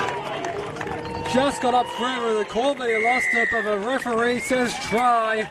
What a great run from Stanley Seelau. The big Minto Cobras forward, getting himself a try there and putting the GSR West Tigers up 4 points now. Kick to come. It was a strong run. Seelau, he's hard to stop and gets the ball that close to the line, and that's exactly what happened. Seelau grabbed the football, marched his way over, and the Rams couldn't contain the big fella. They're down 4-0. Tigers are up. It's a different story of events to what we saw in the 16s game, and this Tigers team, they've come out firing. Yeah, they definitely seem to have a new energy about them when they went to Shell Harbour last week. Of course, I had to commentate them solo, and nonetheless it was still a great match of action. We saw great play from players like Jack Burke, who I believe was the new starting hooker for them, and he showed himself well here and has earned himself another start. There's some good play from Alex Mattia and Brandon Moster-Manson, unfortunately no Judeki Laumua. It looks as if Paulson will be the one to take the conversion. He was taking a lot of goal kicks previously in that round 4 game, and so he was able to get himself some good points, and he did earn the first point. Really, can't say points plural because there's only 1 point, but they still did get that in the competition against the Uluru South Coast Dragons side and away from home. So great job from Paulson as he tries to put this one through. Angles it up and beautifully. 6-0 now for the GSR West Tigers. This is their opportunity here. They know we can function. Well, we know they can function, excuse me. Great off of early starts. Conversion successful by number 1 Jacob Olsen from the Liverpool Catholic Club. Good GSR West Tigers 6, lead Western Rams 0. Not really getting themselves up into the game. Now they can do that. We could see their first win of the season. Perhaps every team in the Laurie Daley Cup Southern Pool can get themselves a victory. Ooh, a bit of a slip there now from Saliba. And that one's now given off to Bayless.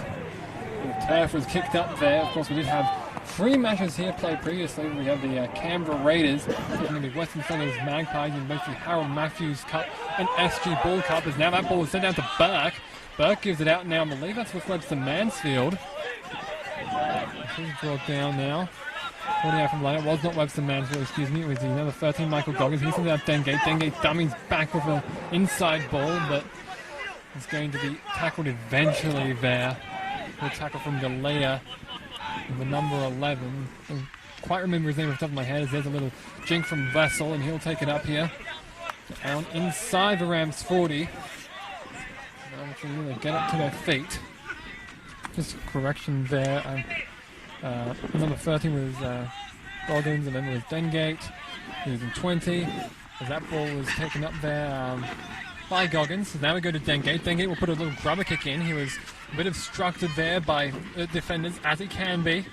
And that ball was eventually taken there by the fullback Naden. And he'll play it back for Swain. He takes a run out of dummy half. Stanley Sido was trying to get onto him immediately.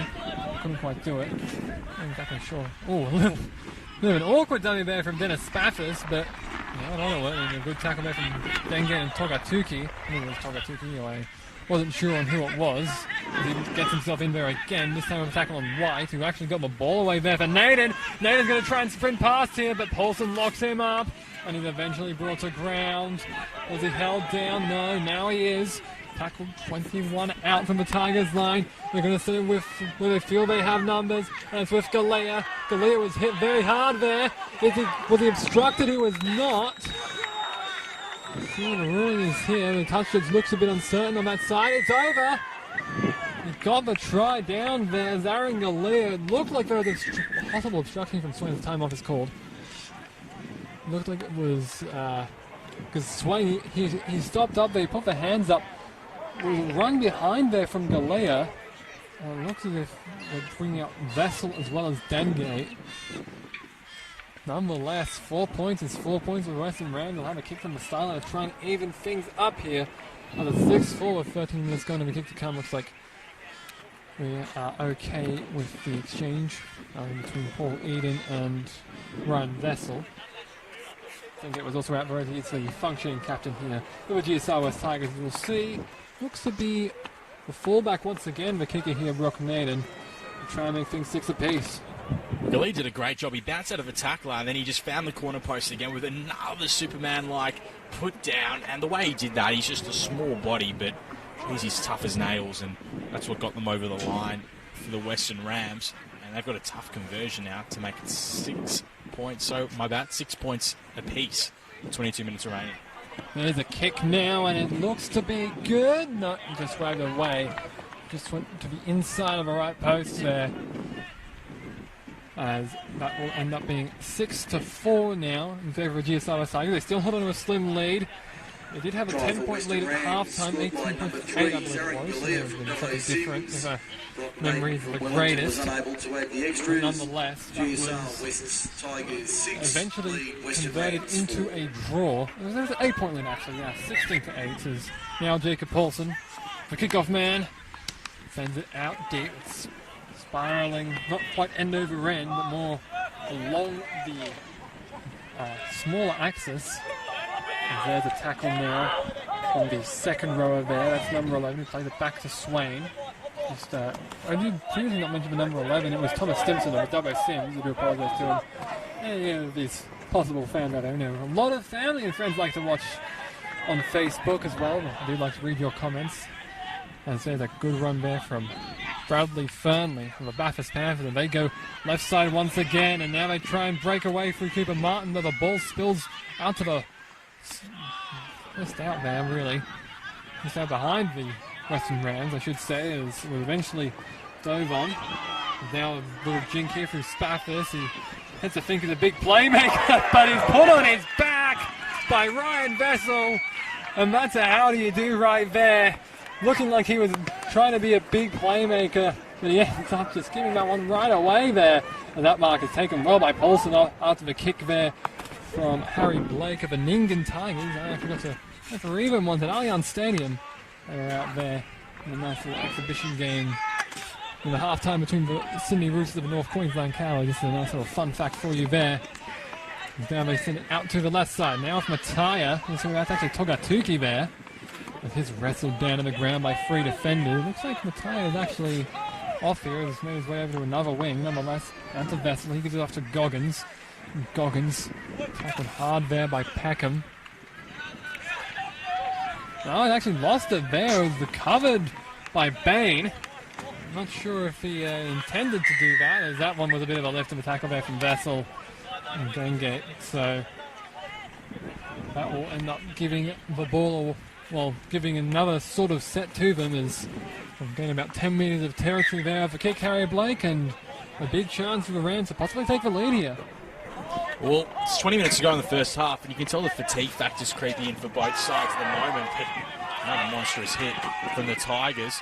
It just seems as though Western Rams, although they are this close to the line, it will take a bit of work for them to score a try. It's another silly penalty from the Tigers. Just 2 dangerous tackles in a row. Yeah, and understandably, Paulie's going to have a word to him about this. And again, it's Ryan Vessel laying the big hits here. It looks like they're going to call out Brendan Bayliss.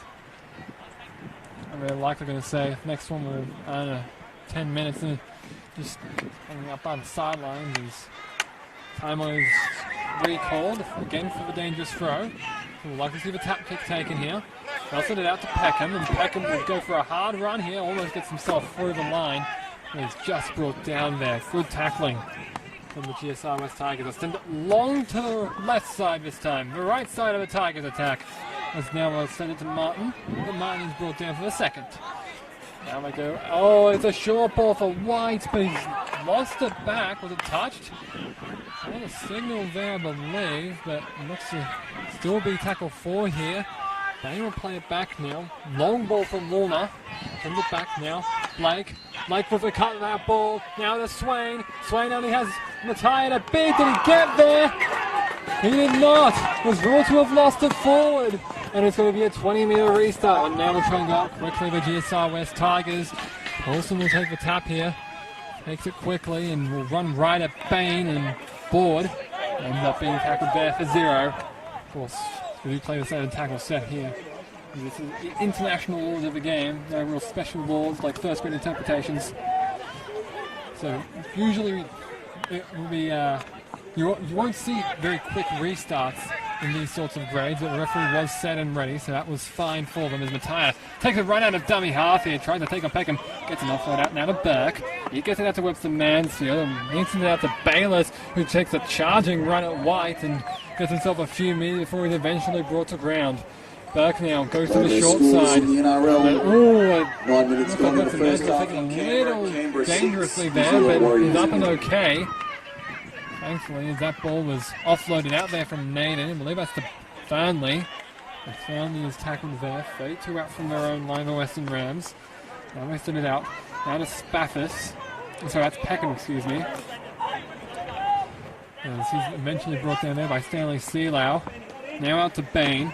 Bain gives the ball off now. That's to one of the interchanges. Tyrone Harrison. Harrison sends it out to Swain. Swain trying to burst down the right edge. He's almost, well, he will be brought down there by Mattia. Albert Paulson. He goes out of play.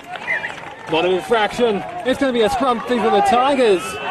It looks like Swain was taking a bit of an exception to how he was tackled there, but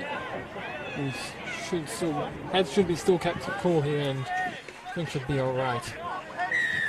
Well, it will be a penalty here, dragging him out. That's the eventual call here from the touch judge, William D'Amato, I believe it was.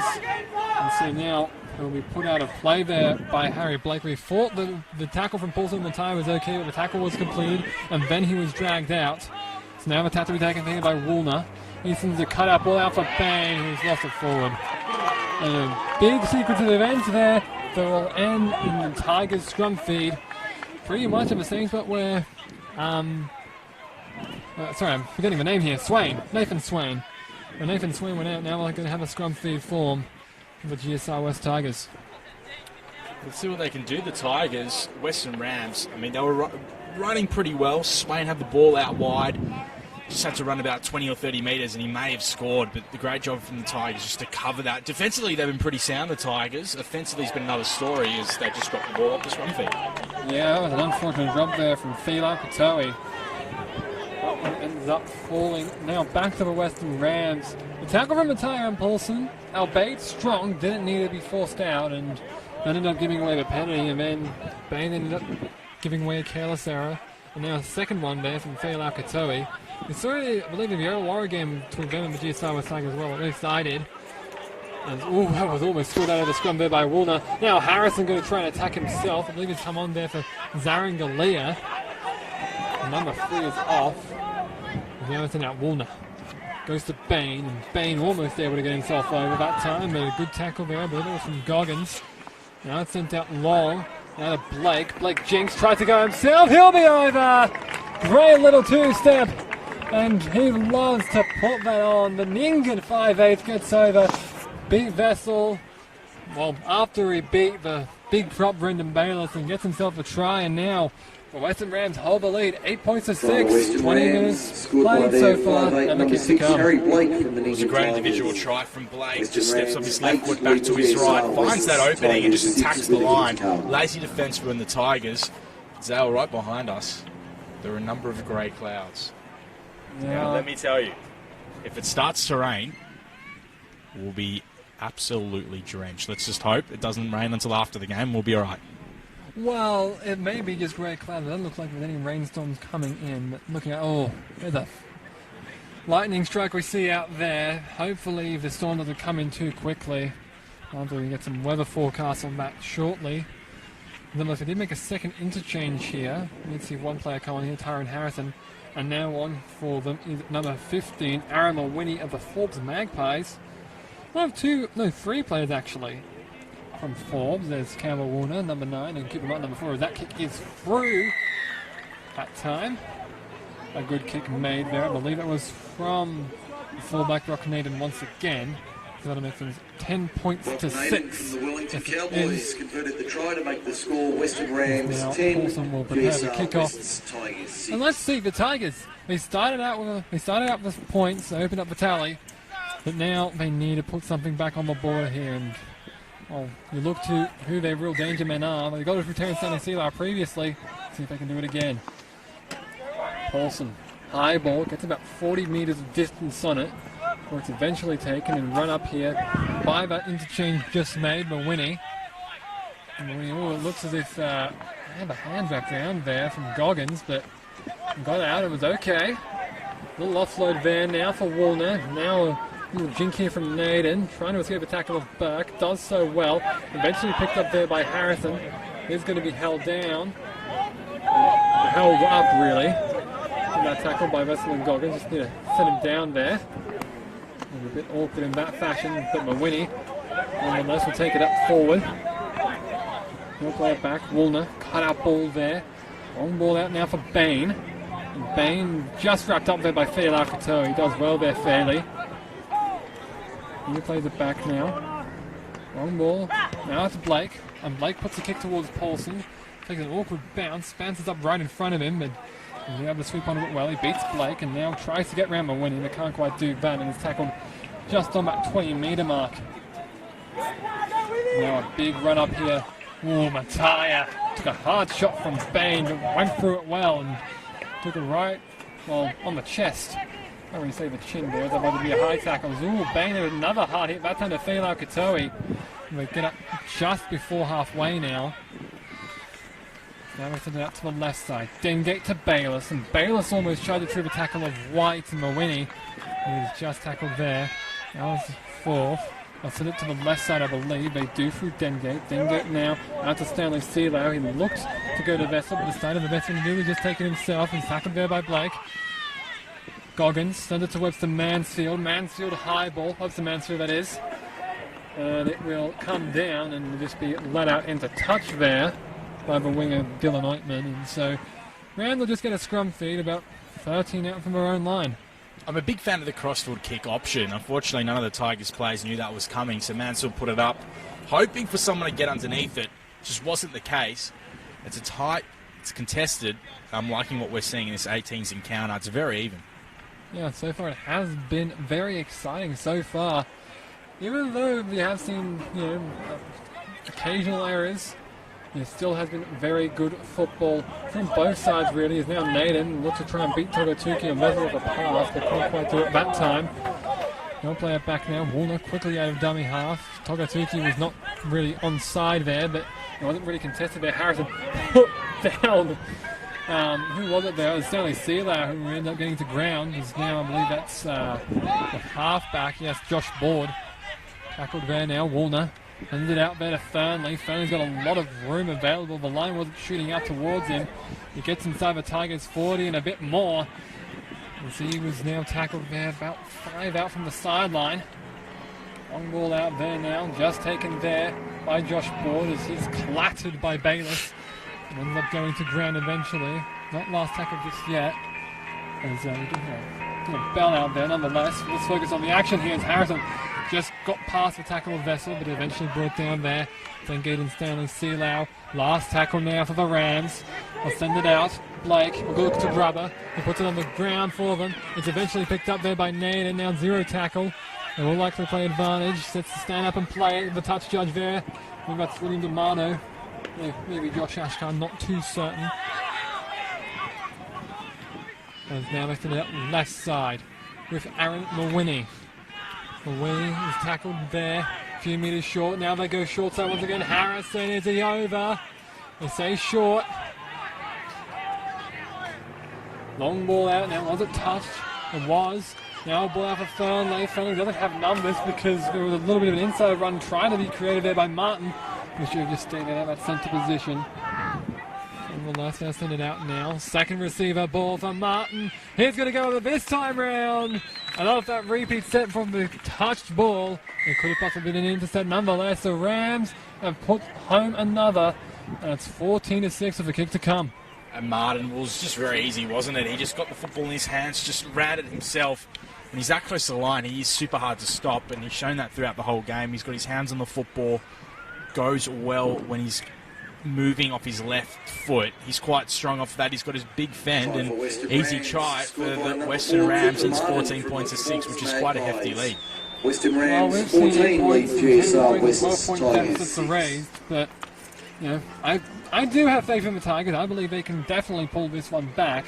They're going to take a big effort from their forward pack, who just seem to be a little bit outmatched. It's also through their backs. Tyrone Harrison has been really impactful so far, and has put up some big runs here. To see one of the players coming on there. I believe that is number 22.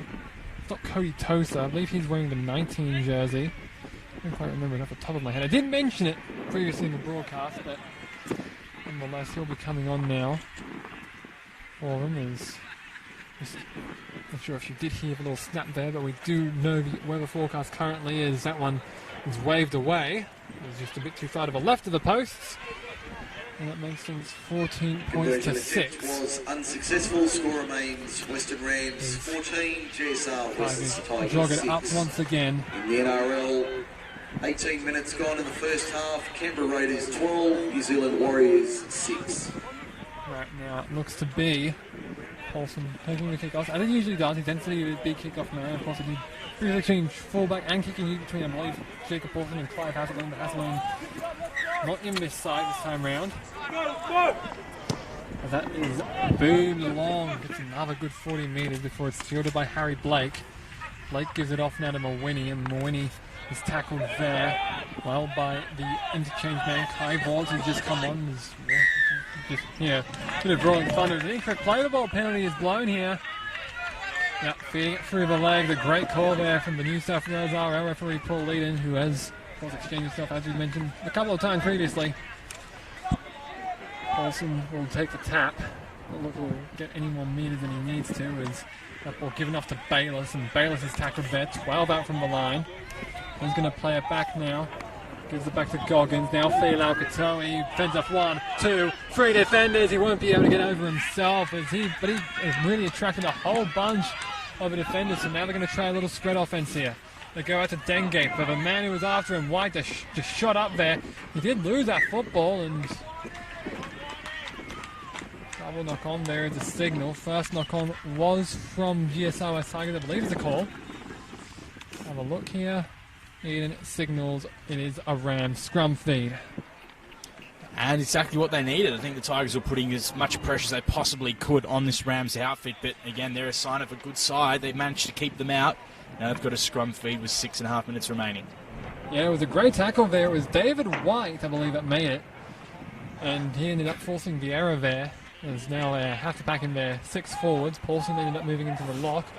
They ended up breaking a bit early there, and the scrum ended up collapsing, I believe. But no infraction called there. Naden got an offload away. He got it out there now. And it's going to be a big run here from Spathis. The men are chasing after him. He beats the tackle of Wards. He beats Paulson as well. It's going to be a try for Spathis.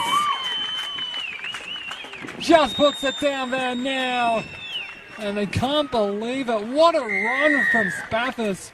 Of some great playmaking. Naden with the offload. Sent it out to Bald, and Bald got it to Blake. Sorry, not Blake, excuse me. Spathis. Bald got it out to Spathis, and then Spathis just beat all the tacklers there, all the men chasing him, including Vorts and Paulson, who they put some great chase on him, but unfortunately couldn't catch him. And a great runaway try there for Spathis. And that puts them up now 18 points to 6 with a kick to come, which will likely make it a free-score game. Well, you could hear him calling for the ball as well. As soon as he called for it, you knew you had to give it to him. I mean, that was just sensational. Blinding speed. Reminds you of Josh Adokar. Just beat 4 or 5 tacklers. Put the ball down under the post. I mean, I've never seen anything like that. That was unbelievable. What a play and what a moment for the winger. Yeah, as now we do see Rock Naden from the Wellington Cowboys looking to kick it and put some more points on the board. Dennis Spathis, the try scorer there of the Condobolin Rams.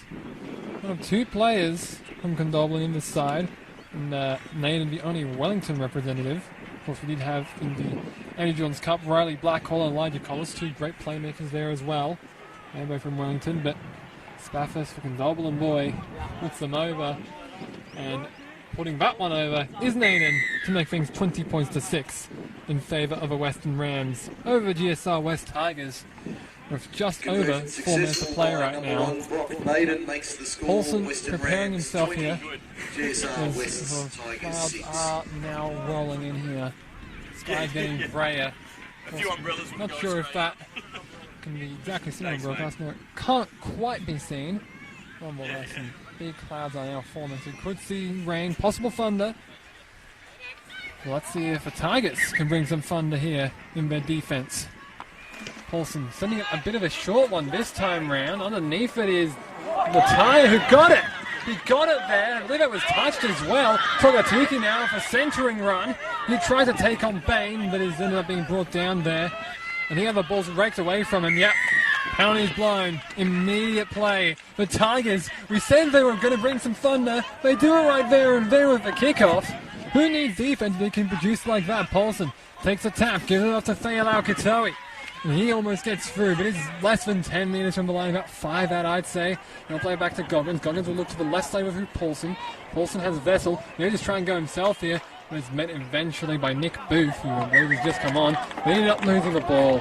That is so unfortunate for GSR West Tigers. Some great playmaking, and then Paulson, who was just swarmed in the tackle and ended up having a loose carry. Well, defensively, that was a fantastic bit of a sequence there for the Western Rams. Paulson has really good footwork.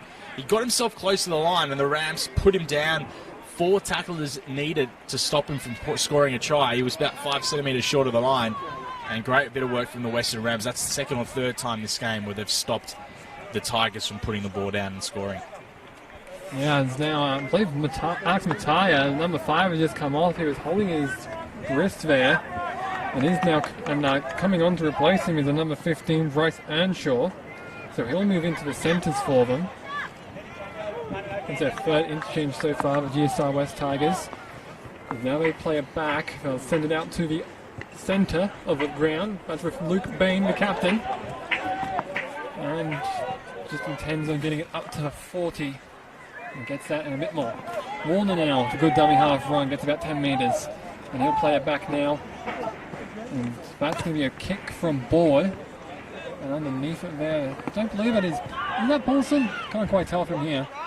Unless he is there with a field ball. It is Paulson, and he gets a pass of 20 out of their own red zone. And the tackle is made there by Mawini and Booth. Some good running here. Looks like the yellow trainer for the Western Rams is laying out some more instructions. As all that ball, I think, went backwards. It did. Oh, the signal from referee Paul Eden, and it was eventually fielded by Stephen Dengate. Sends it out there now for Earnshaw, and Earnshaw tries to take on Galea and Blake, but can't quite get through that tackle. Also involved in that tackle was Mawini. He'll play it back. Goggins dummy half run towards the short side. He takes on Bain and Galea, and he's tackled there. 35 out. I like to look for a bomb play here for Dengate. And Dengate does send it up high. It's spiraling end on end. It's going to be a difficult ball to take for Spaffers, but he got up there and took it smoothly. And eventually held in the tackle there, which was initiated by Saliba. Play it back now. Slid out to the centre of the park through Swain. And again, he's playing up into the centre of the park. He usually likes to play on the right wing, but occasionally we see him tend to move in a fair bit. That run from Warner is good. And eventually tackled there by Dengate after being the tackle there of Goggins. Now we send it left side. Oh, that was unfortunately touched. Robson Mansell picks it up there. Now he sends it out there for Dylan Oitman. And Oitman is tackled for 0 inside Rams territory. Big opportunity now for the Rams. He has to escape that tackle there. And we send it out there through the 22. Again, we're uncertain on him. I didn't mention it previously in the broadcast, but he was a late change to replace, I believe, Chris Tuifuru. That ball is lost once again. Swain was involved in it. Picked up there. Now given up to Galea. The siren sound, and Togatuki makes the final tackle, and that will end proceedings of the half.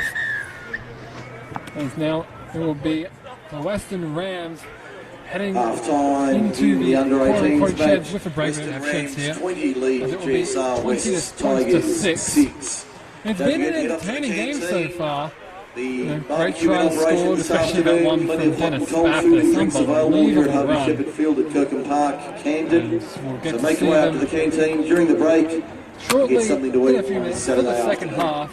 Don't forget, you can catch all of the matches here live and on demand on Facebook, on YouTube, and on our website, crlnsw.com.au. Of course, we'd like to take this time to thank our major sponsors, Solly Water Australia, and our partners, our broadcast partner, Bar TV Sports, and our partners at Anytime Fitness and Invictus Sports. We'll be back in a few minutes with action from the second half.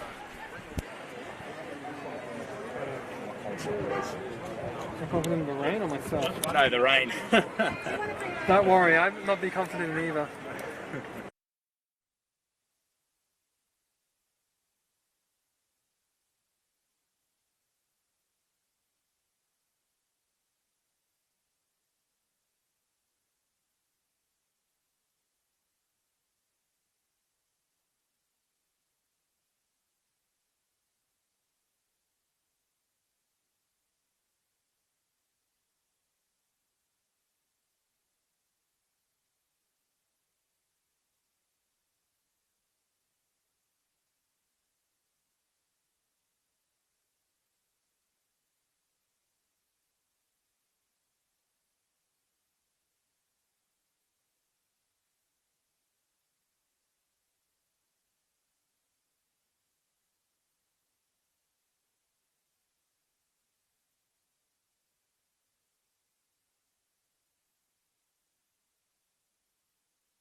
And welcome back now to the second half of the Laurie Daley Cup between the GSR West Tigers and the Western Rams. Well, it was clear blue skies when we got here, but now my rain has started to come down with a possible chance of storms here.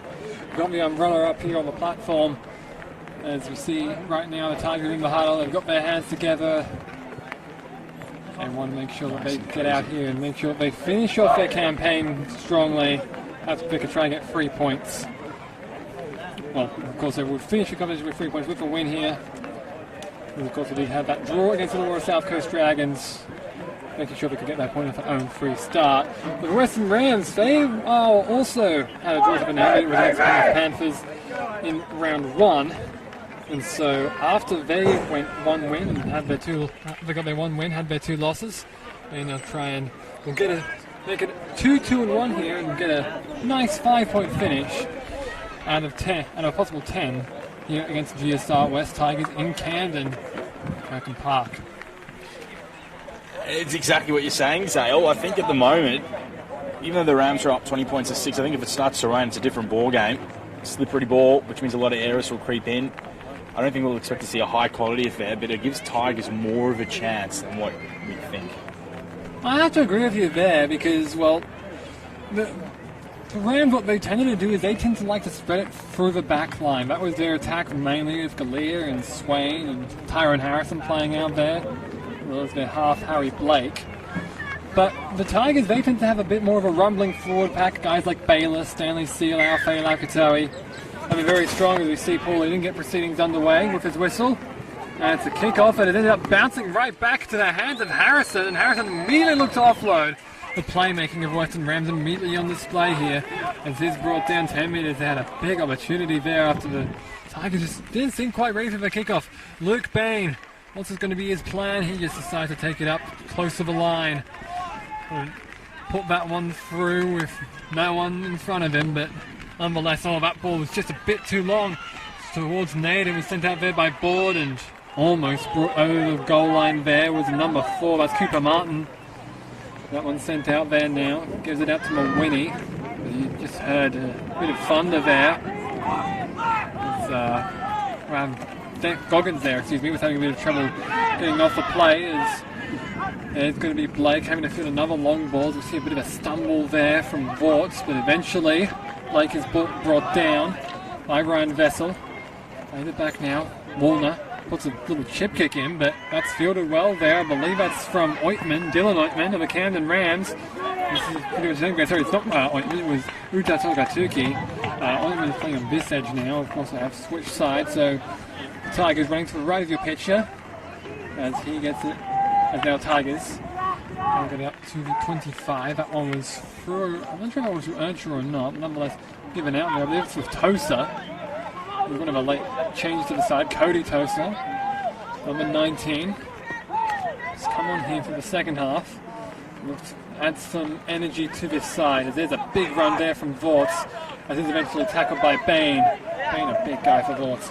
As now a big run out of dummy half here from Goggins, but Goggins is eventually brought to ground for the last tackle. 42 out from her own line. Bain having some trouble getting up.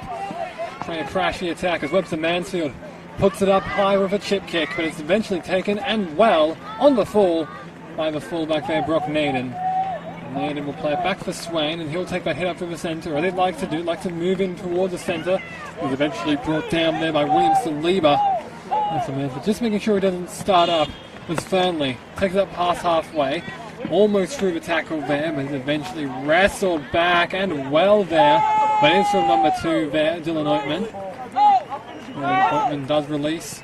Woolner sends it out there now to the number 16. I believe that's Nick Booth. Nick Booth lost it. Now it's picked up by the number 10, Brendan Bayless, and he pushes it up past his own 40. And that'll be 0 tackle now.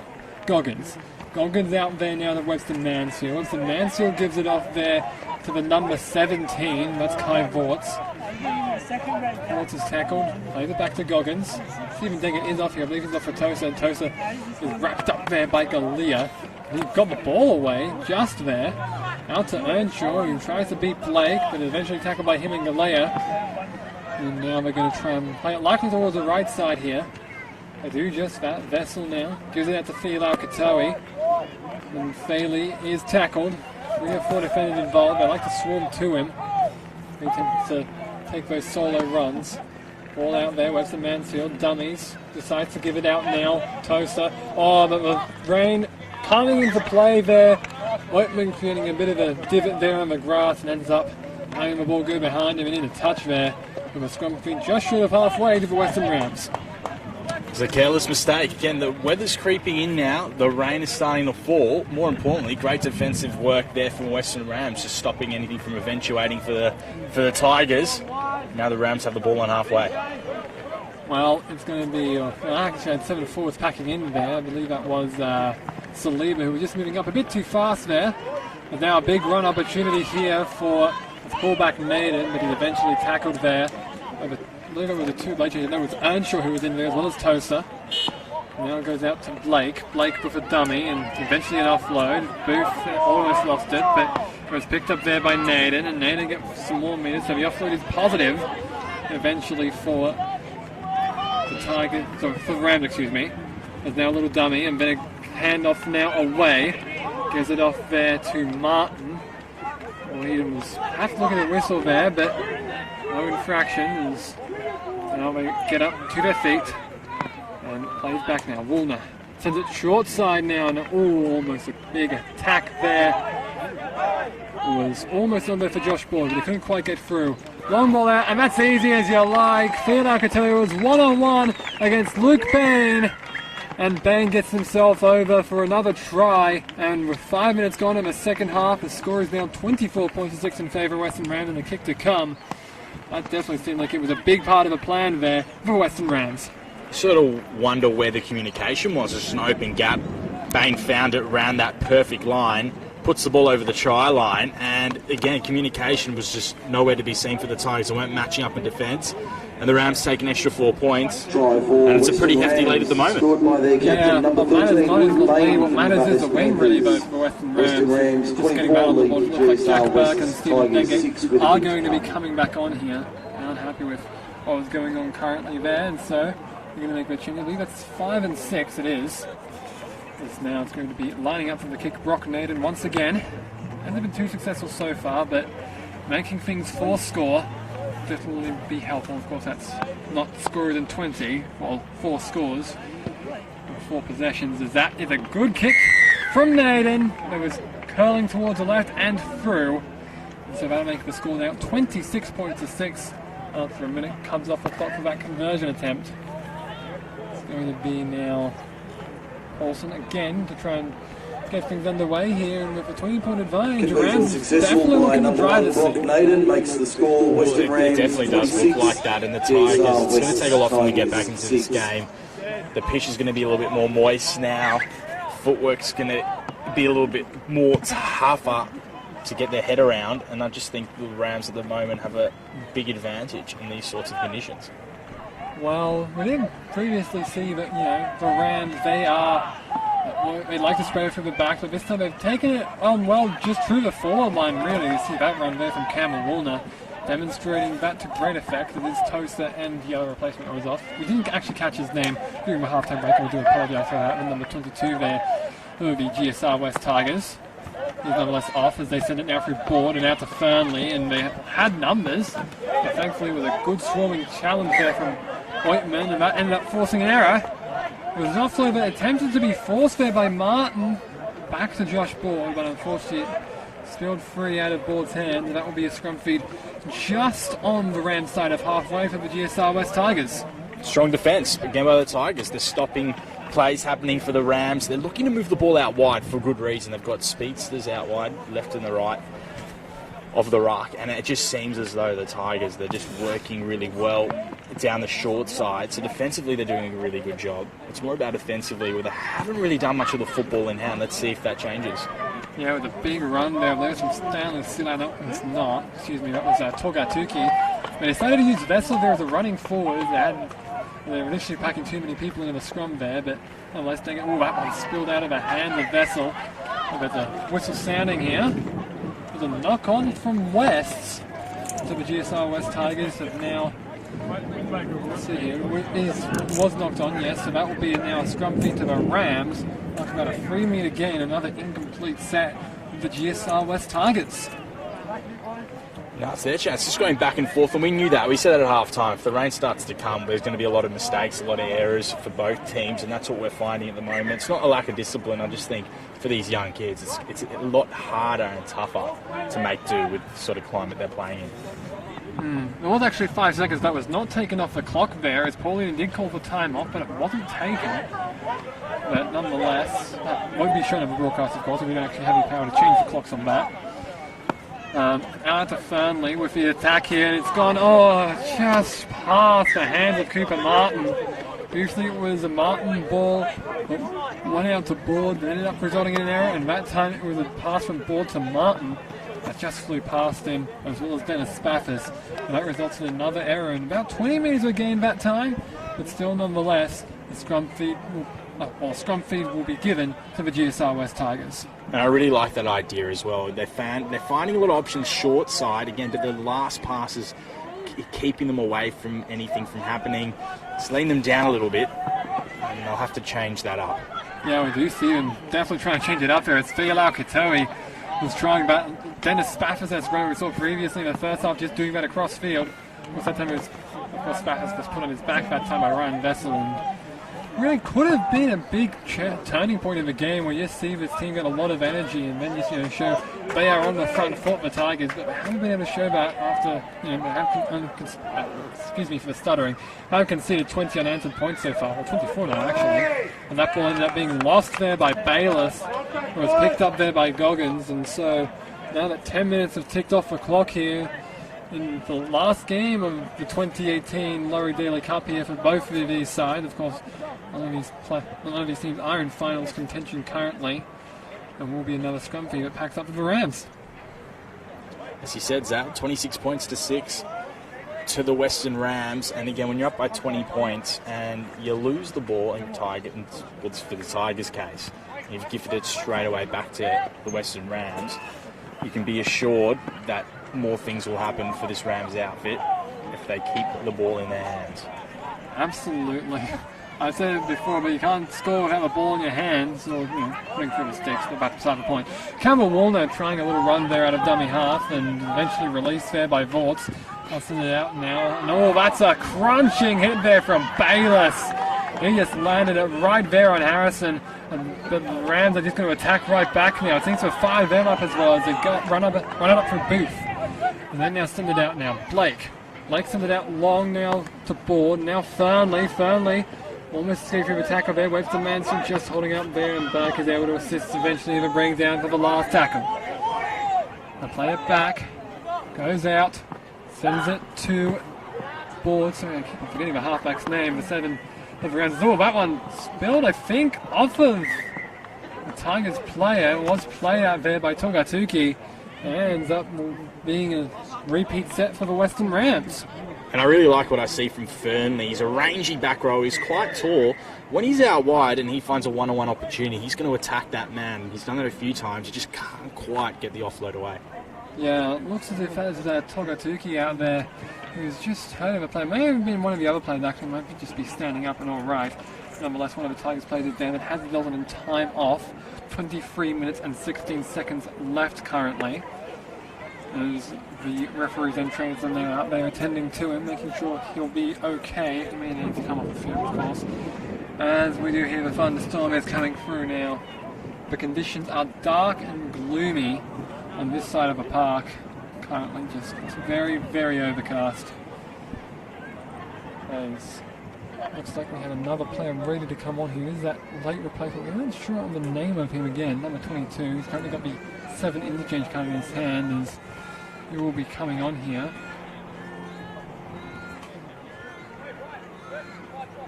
And that player might be Paulson who's walking off actually.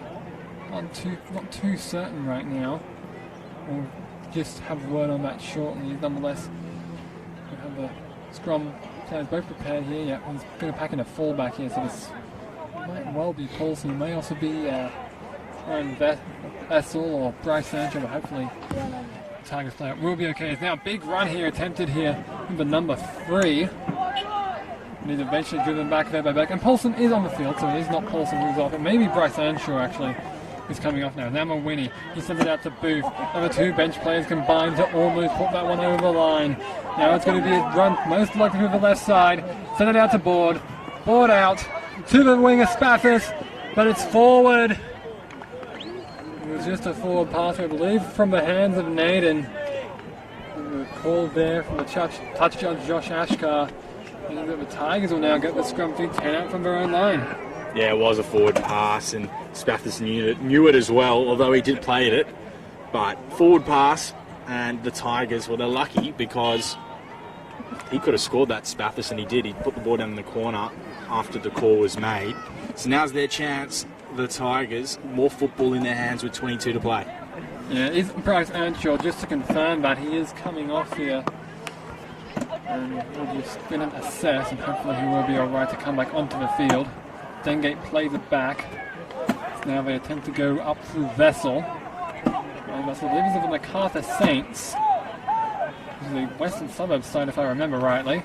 He gives it a central going towards, and now back to Vessel. Vessel will have to take 2 runs, or 2 hit-ups really in a row. As he's tackled just shy of a 40. Passes out now to Dengate. Dengate, oh, that ball bounced and I believe it was touched by Swain, but nonetheless it's picked up there by Togatuki. And Togatuki's eventually tackled there with Swain around the legs and Blake tackling up high. That high-low tackle that we see so often now.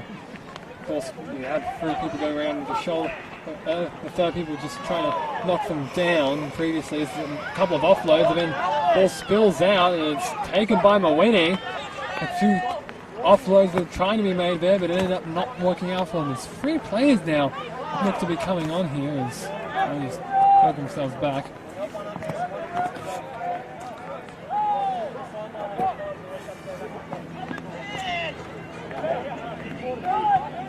As we're actually having some instructions, we heard him from the interchange official that 2 players are only allowed on the style at any one time. Other players do have to go back to the bench. Looks like one of the players is down here. They've used their 5th and do plan on using their 8th. Well, it was only 6 and 7 very shortly. Saliba took him around the shoulders. Almost would have been called high there. Nonetheless, there's Board with a high spiralling kick. Paulson underneath it, takes it well. It's tough in most slippery conditions, but he does so quite well. It looks like Kobe Toast is going to be jogging on here. They're going to make another interchange here. Number 14 for the Western Rams ready to come on here. As he's starting to pick up a little bit more, as there's an offload there to Filau Katoe. Filau Katoe going to Togatuki, and Togatuki will bring it up to the 40 before he's eventually tackled there by the number 11 of the Western Rams. And we'll play the back. It's going to slow play the ball. Going out to the replacement for Earnshaw. I'm not sure the name. The tackle was from Thomas Stimson, by the way, in the 11. You'll see him in the cyan and almost gold headgear, really. Now to Dengate. Dengate, long ball out. It's a cut-out ball for Bayless.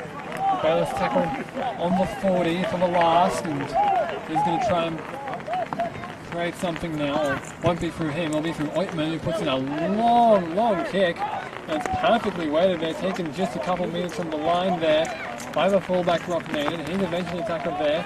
And picked up in the tackle there. Dengate was involved, as was the number 4 Saliba, as well as Jack Burke. Now run out of dummy half. It's taken there by Martin. Martin plays it back again. They go dummy half run here. They lose it through Warner. And Spaffis kicks it up. Took 3 jumpers and ends up taking it. He might go over the sideline once more. This time Paulson punched the ball out. Now, it was a loose carry ruled here by Paul Eden. Now that means a knock on.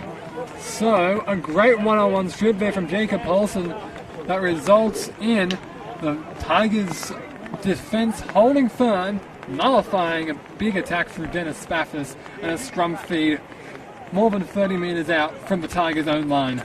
Well, I really like what I see from Spaffis. I think he's got a bright future. The rangy winger, he's quick. He's actually quite big for a number 2 winger, but again, I think Paulson there just saved the day, as he said, and it's important for the Tigers just to hold on to this football as long as they can, just to get some more points on the board. Anything's possible with 18 minutes to go. Yeah, we did see time off correctly called there that time, as Spaffis reminds me of Ryan Hall, really, the English winger. Very big for his size and just tends to power through them a lot more. Also Kyle Felt, That's a comparable winger. They try to attack for the left edge. And a good tackle was made there by David White. Just checking who's coming on here. It's the captain once more, Luke Bain, number 13, ready to come on. They try a centering attack now, the Tigers. Number 14, by Paddy Haycock from the WC. I believe he has come on now, considering that the seventh card is held. And that one just lost there by Bayless. Could have actually been called for offside there, Dylan Oitman, when he picked that ball up, but I believe Bayless actually ran in front of him, which would put Oitman back onside. And that results in a scrum feed now for Western Rams. Well, they're getting creative, and they need to. They need to put some points on that board, but just lost it there. I like that play, that sequence with the football for the Tigers and GSR. A bit of work to do, but I think if they can keep doing what they're doing and just play some safety first football, anything is possible. Yeah, I do think there's definitely a chance of coming back. Of course, anything can happen in rugby league. There's Cooper Martin is tackled there. And it looked like Finalization was taking a bit long to come up there, but it's come up eventually. A big run here through White, takes it past the 30. Looks like Nick Buford's come off now for Luke Bain. There's that ball. Ooh, that's just spilled forward out of the hands there of Zarangalia. The knock-on is eventually recovered there, out on the wing there of Nathan Swain, but nonetheless another scrum feed for the Tigers, 22 metres out from their own line. 26 points to 6, and it is important that the Rams don't lose their heads, because even though they tried something, they didn't need to try it. I think with the lead they've got, hold onto the football, take the tackles, keep moving forward, and play that field possession game, and they should be okay by the end of this one. Yeah, they're just holding up in a bit of a scrum there. The ball took a bit long to come out, but nonetheless, it's run up there by Jack Burke. No, sorry, is that Jack Burke? Yes, it is. It seems like the 9 jersey gets a bit of a stain on it. We saw that previously, or one of the jerseys does. Jack Collins got a bit of a stain on his in the Shell Harbour game against the North South Coast, and now Filau Katoe tries to run it up himself. And his tackle, 7 metres short of halfway. Now gives it out there for Vorts, who's stood up in the tackle and eventually brought down there. I believe that's Bain and Stimson involved. It is. I'll send it out now, Oitman, and eventually bounces there for Tosa. Tosa has Burke in support, but eventually he's going to be wrapped up by Board and Fernley for the last tackles. Because I feel like Katoe is not in the best of states here. That ball now out to Dengate on the wing. He just sent out a long ball, miracle pass for Saliba, who lost it, but now the penalty going to be given here. Late contact was made, and that results in a penalty given. And a big penalty for the GSR West Tigers, 33 out from the Rams line. Chances. This is for them now, the Tigers. Big 4 points on that board will look very handy for them, and they can start moving forward and creating a few more options. Yeah, definitely. We're going to see, Paulson currently has been the big playmaker for them, playmaker in past weeks, but let's see what we do this time. The calls from Bayless, I believe, to hold the ball, and he runs it up himself, up inside, just inside the 20 there. He'll play it back now. Sends it back out for Vorts. Vorts tries to dance through them, but drags a lot of defenders over. Stimson involved, so is Haycock and Bain and Luke White as well. Plays it back 3 minutes out from the line. Now Tosa. Now out to Oitman. Oitman, ball knocked down by Swain. It's going to be a repeat set. And Swain ended up knocking that ball forward. Stop the attack, but nonetheless will not completely halt it, as the Tigers will get another scrum feed. It was a great job by Swain getting out of there and stopping anything from happening for the Tigers. They almost put the ball down in the corner. He just laid on the ball there a little bit too long and skipping away a penalty to the Tigers. So he has to be careful, because you just don't want to see another sin bin. We've already seen one today.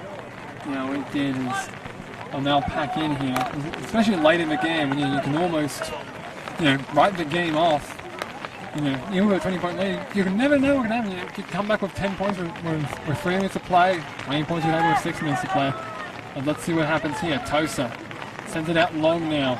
Going to be Paulson, who tries a grubber kick on the first play, because William Saliba is going to be there for it. What a great play for Saliba. Well, the grubber kick of Paulson, that seems like that's come out of the playbook.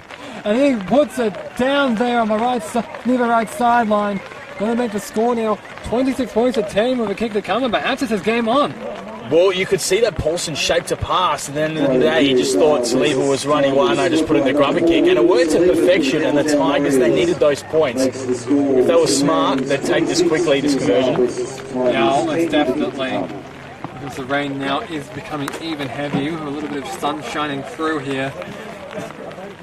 As Paulson will line up. It's going to be a tough kick for him though. It's about 7 meters away from the sideline, or touchline. There's the touchline here in rugby league. That's the official terminology for it. Paulson must just be... Does seem to be taking something which is not really what you said should be happening. You should just be trying to get this away as soon as you can. Maybe he'll try waving off the attempt, which happened last time. That missed round in round 2. They decided to waive the conversion attempt as they thought, you know, it's going to be a 6-point game, or I think it was 4. Either way, they wanted to win, and so it was better to not take a conversion attempt and waste your time doing so. Paulson lines it up. It's got a good angle on it and has the power.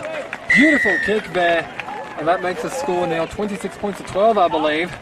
So still 3 possessions in it, but this game does have the opportunity of perhaps closing right up and breaking right open either way. Club added the extras to make the score. 12 minutes to go now. It's going to be GSR Maiden right now, preparing to kick off here. Progress scores early in the second half of the NRL. Whistle given from Maiden. Lead New Zealand Warriors 6. As Tosa had a touch backwards. That's the ruling from Maiden, correctly given. Bayless gets up there nicely and gets up to the 50 now from his own line. Taken now by Dengate. He tries running it up the right edge, but can't quite get through there. Might go through the near side on this broadcast end is taken up foot by Burke. Burke is tackled well, and Spain has to let him up now quickly. There's a back third tackle, but it's an incorrect play of the ball. He didn't get the foot to it. He just rolled it back, and that was a problem. The call now is from Harry Blake. Slow it down. They have the lead, 14 points. With 11 minutes to play, and that's they should just try and hold on to it. And of course, the kick for touch just gains a few meters. I should have waited for that ball to bounce, but nonetheless, that is the flag up there from Josh Ashkar. I believe it is on this near sideline, and this is run up by Fernley, and Fernley is wrestled back and eventually held there. Saliba and Burke with the drive on him, and Warner was trying to help out there as well, but they've left him short on that near side, and so Warner decided to go himself and get a good 13, maybe 15 meters. Sends it out long, well not really long, the second receiver to Bain, and Vaught's played up towards the support runner, but that forced a tough tackle on the legs. Now it's going to be out here for Naden. Naden almost through, ball pops free, and with a double knock on there, Goggins couldn't quite hold on to it himself. Nonetheless, will still be a scrum feed now for the GSR West Tigers. And they need this football, the Tigers. 26 points to 12. Western Rams are leading. 10 minutes to go. It's now or never for this Tigers outfit. And you would think that with the effort they've gone through this game, they want to pinch something out of this as much as they can. Even if they don't win this game, I feel like as though if they ended the game on a high, they'd be pretty happy with it. Yeah, it would be very nice, you know, end up with a victory, especially at the end of your junior representative campaign. Yes, maybe it'll be the last game for some of these guys in junior rep football. Some of these guys, of course, may progress on the reserve grade or even first grade in places like, maybe they'll go to SG Ball side or the Platinum League side, I believe they have. I'm not sure if that's been implemented yet. Of course, I don't believe both of these teams have affiliations. I believe the Rams are affiliated with the Penrith Panthers and the GSR West Tigers line. Of course, the West Tigers is this nice little run from Bayless. One which gets through the second row, Simpson and Fernley with an eventually tackled. Of course, we do hope that all teams will be aligned with a with an NRL franchise in the next, 2019 Andrew Johnson Laurie Daley Cups. Hopefully we will have our competition broadcast to you live next year as well. That tackle made there just 20 metres away from the Ram zone line, and a run out of dummy half here from Swain, and eventually is dragged to ground there with the help of Waitman. Will likely go out here for dummy half. Walden does eventually, but he was stumbling as he did it. Sent it out for a release to White, and White is able to get an offload away. Swain knocks it up into the air, but recovers it well. The sun is now shining on the ground, but it is still raining up here. They've got a bit of a sun shower going on now. And that one's sent back inside into 40 from Harry Blake, but Paulson just able to take it. Almost ran out there, but slowed himself down well enough and now has an opening here on the right edge. Here goes Paulson, firmly in chase. And he gets away from him and eventually brought down. 41 out from the Rams line, so 9 meters past halfway. Now they go out to Burke. Great meters gained from Jacob Paulson. It means that the Tigers didn't have to run back and waste energy. Now they can press themselves on the attack here, but Bayless just lost it out of their hands. It was out of the pass from Tosa. It's now a 7.5 to play. The Rams have 0 tackle. And this was a big fend off there. I believe this is Harrison with the run. It attacks Burke and Tosa and now Saliba. And eventually brought down past the 40. Ball's played back now, out through board and out there to White, who's brought down by Bayless, his opposite number. He plays it back, quick ball out to board, now Fernley. Fernley tackled by Dengate and Saliba as well. And he plays it back. That's to Haycock, and then it went through board and out to Harrison, who's now playing by second row. He's been playing out of the Benton's previously. He might have to be playing. Looks like there's a call for 6 more here. Oh, knock on is called here now. And the Tigers get the ball back with a scrum feed. 6:40 to play now, according to the Camden Rams clock. It is, of course, the home ground here, Kirkham Park of the Camden Rams. And we're going to see here what the Tigers can do with a big chance to narrow the gap here. Maybe they can come up with a surprise win. Who knows? Well, they need a quick try right now. The clock is beating them at the moment. If they can score a quick try off this set, I think they're in with a shot. But they've got to be smart about how they use the football. Yeah, definitely. You feel like if they don't score off this set, the Rams have secured themselves their second win of this tournament in their final game. And, well, we're going to see what they can do now with the ball. We did see previously it was Paulson who made a play. I put Saliba over. Now we're going to bring Stephen Dengate off here for Brown Webster Mansfield. 9th interchange Mainfield. Alcatoe now with a big run. And he gets past around 40. Not sure if that tackle from Harrison was legal or not. Nonetheless, they'll try and send it out here. Through Oitman now. Out to Tosa. Tosa has Burke as a dummy runner. Now Tosa goes himself. He's going to have Spackles chasing after him, and only Naden around him. He's dragged up by the collar. But is tackled there 4 meters out. They'll likely go short side. They do. It's sent out Webster Mansfield. Now Paulson. Is Paulson going to get himself over the line? And looking at it, it's held up. Here's a ruling from referee Paul Eden. Great stalwart defense from the Western Rams. Paulson will have to take it back 10 meters and quickly. They are down 3 possessions. They need to get this over with and fast. And Paulson's got his hand in the hips. He looks exhausted out there right now. He's been on the field so far for 68 or 65 minutes really. In this sort of weather, it must be very difficult. That one actually spilled out through the legs of Harrison and then through the hands of Galea, and eventually is recovered by Naden legally. And now it's Galea. Galea's wrenched back by Oitman. They want to get these tackles over with quickly. And he'll play it back to not Blake. It ended up being taken there by Haycock. And now a big run up here, leaves from Bain. And he's eventually tackled there by Goggins. And the ball back now by Haycock. And now they attack it through White. White is tackled just short by over 30. He'll send it back. Sends it out now. Through board. And now through Fernley. And Fernley's brought down 20 in from the near sideline. The half ball is sent back. It's out there for the number 7. Was kicked out by Notes on the board and then picked up by Paulson. Paulson's going to try and attack that right edge once more. Haycock and Martin Harder. Great in defence and margin up to him. Tackling before he can get away. Less than 4 minutes to go now. 14-point margin. I still feel like this game is in the balance. I need to score off this set, the GSR West Tigers. Webster Mansfield with a little step. Tries to get through Bain. Was eventually brought down there by the number 14, Paddy Haycock. Now it's out Goggins. Goggins to Bayless. Bayless wrapped up there. And he ended up losing that ball, but there's going to be a penalty here, stripping the ball away. There was a hand in there, I believe, from Harrison. So that was a call given. He's now Webster Mansfield. I'll just take a quick tap here. And Paulson looks to kick to the sideline now. Let's see what he does here. Oh no, it's just going to be the tap play, it looks like. Just organising his men. Sends it out there. Picks Bayless to be the runner. He's hit hard there. Ends up losing the ball, and that should spell it. There's now Luke Bain, the captain, going to try and bring it up here. And no, it seems like a fight is going to break out here. Bayless is not happy with what went on there. Time off is going to be called here. 2:54 to play. Time is still running, so it ends up being 2:57. And they'll break off. Thankfully, it doesn't escalate. I would like to see some rugby like do we can. No, we don't. It's just push and shove, I think.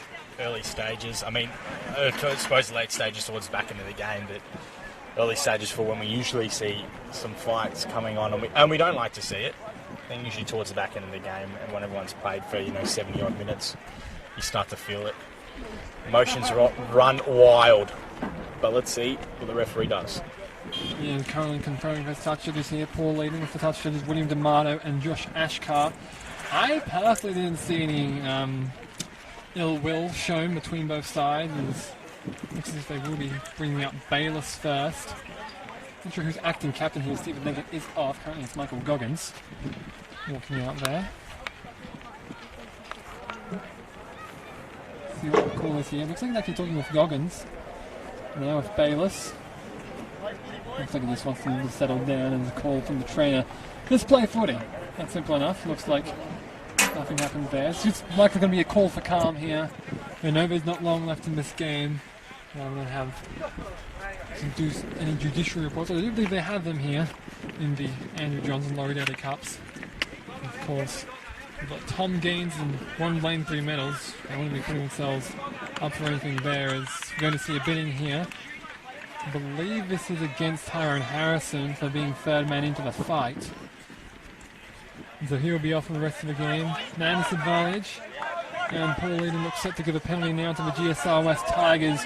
With less than 3 minutes to play here. 14 points for margin. This is Harrison who's come into the bin. Is now going to give it up to Theo Alcatoe.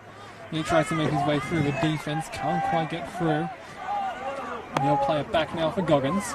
Goggins towards the Mansfield. There's a nice rainbow has formed on this end of the broadcasters. That one ends up going forward. I believe that was on the pass to Bayless. There's now going to be a scrum kick for the Rams. And you would certainly think with 2.5 minutes remaining, it's almost a game, set, match for the Rams. I think they've won this game quite comfortably, a lot of facets, but I think more importantly, just the way they've held on towards the back end of the game when they've had the lead has been really impressive. Absolutely, and definitely, those back-end runs from guys like Spafford and Naden and from Monk as well have been crucial. I'm not sure if it was actually Cooper Monk. I believe it. I may need correction on that, but nonetheless, we'll see play continue on here as that one is tackle for 1 on the number 1, Brock Naden. And they send it out now to Fernley, and I'm just going to correct you, but number 5 is Nathan Swain, not Cooper Monk. I'm going to put on the other side of that one. But nonetheless, ball out to Board, and then Luke Bain. Bain ends up losing the ball backwards, and eventually it's picked up there by Galea. And Galea tries to dance through them, sends a pass out now to Thomas Simpson. Simpson is almost through, giving it up to Swain now. Free fielder for Monk, but Swain's going to make a name for himself here, at least trying, and eventually is brought down there by Oatman. 32 out from the line. I'll send it back. Now to Harry Blake. And Blake will try and take on the line himself. He beat the tackle of Goggins, and I believe he lost that ball, trying to send out a bit of a hospital pass. It's now Togatuki holds onto it. Just over a minute to play, and just as we're winding down here, we would like to extend our special thank yous, of course, to Country Rugby League and Bar TV Sports for helping provide this coverage of it. Of course, the media and communications manager Adam Kidd deserves a special one for granting us the opportunity to commentate this game live with you all, and also around the 53 towns and different grounds that we have here. Of course, 11 different teams so far representing the Laurie Daley Cup. Both all tremendous sides that I've seen played. And now we see a nice little shovel pass here to Webster Mansfield, who escapes the tackle of Board and will try and escape himself. Of course, our major sponsor, SLE Worldwide Australia, and our partners, Anytime Fitness and Victor Sports. We couldn't provide this tournament without you. It's been absolutely stellar. Of course, this is not quite the end, though. We still have semi-finals and finals to play. This is the end of the round-robin stage, the group stage, if you will, as 10 seconds remain now in this match. We're going to send it out here. Dylan Oitman, he puts a kick in. It's going to be long, and Spafford will field it a few meters out from the line, and the siren sounds here. He just throws it over the touchline, excuse me, and that'll be it. The full-time whistle sound of the Western Rams 26, the GSR West Tigers 12, and the culmination of both of their Laurie Denny Cup campaigns. And it was convincing. The Rams did it twice today. They had a demolition party in the 16s and the 18s. They were just convincing. I think everything they did worked well. And the Tigers have had a day to forget. It's that simple. Yeah, it was quite unfortunate for them, of course. We don't actually have a score link, but of course you can check them on crlnsw.com.au. We would, of course, like to thank all of our viewers for tuning in. If you missed any of the action and want to catch it live, the semi-finals and finals as well on the first weekends of April. That is, of course, April 7th and April 14th. You can catch them on Facebook, on YouTube, and crlnsw.com.au. For Kean Kramer, Ivan Zale Atkins, we'll see you soon.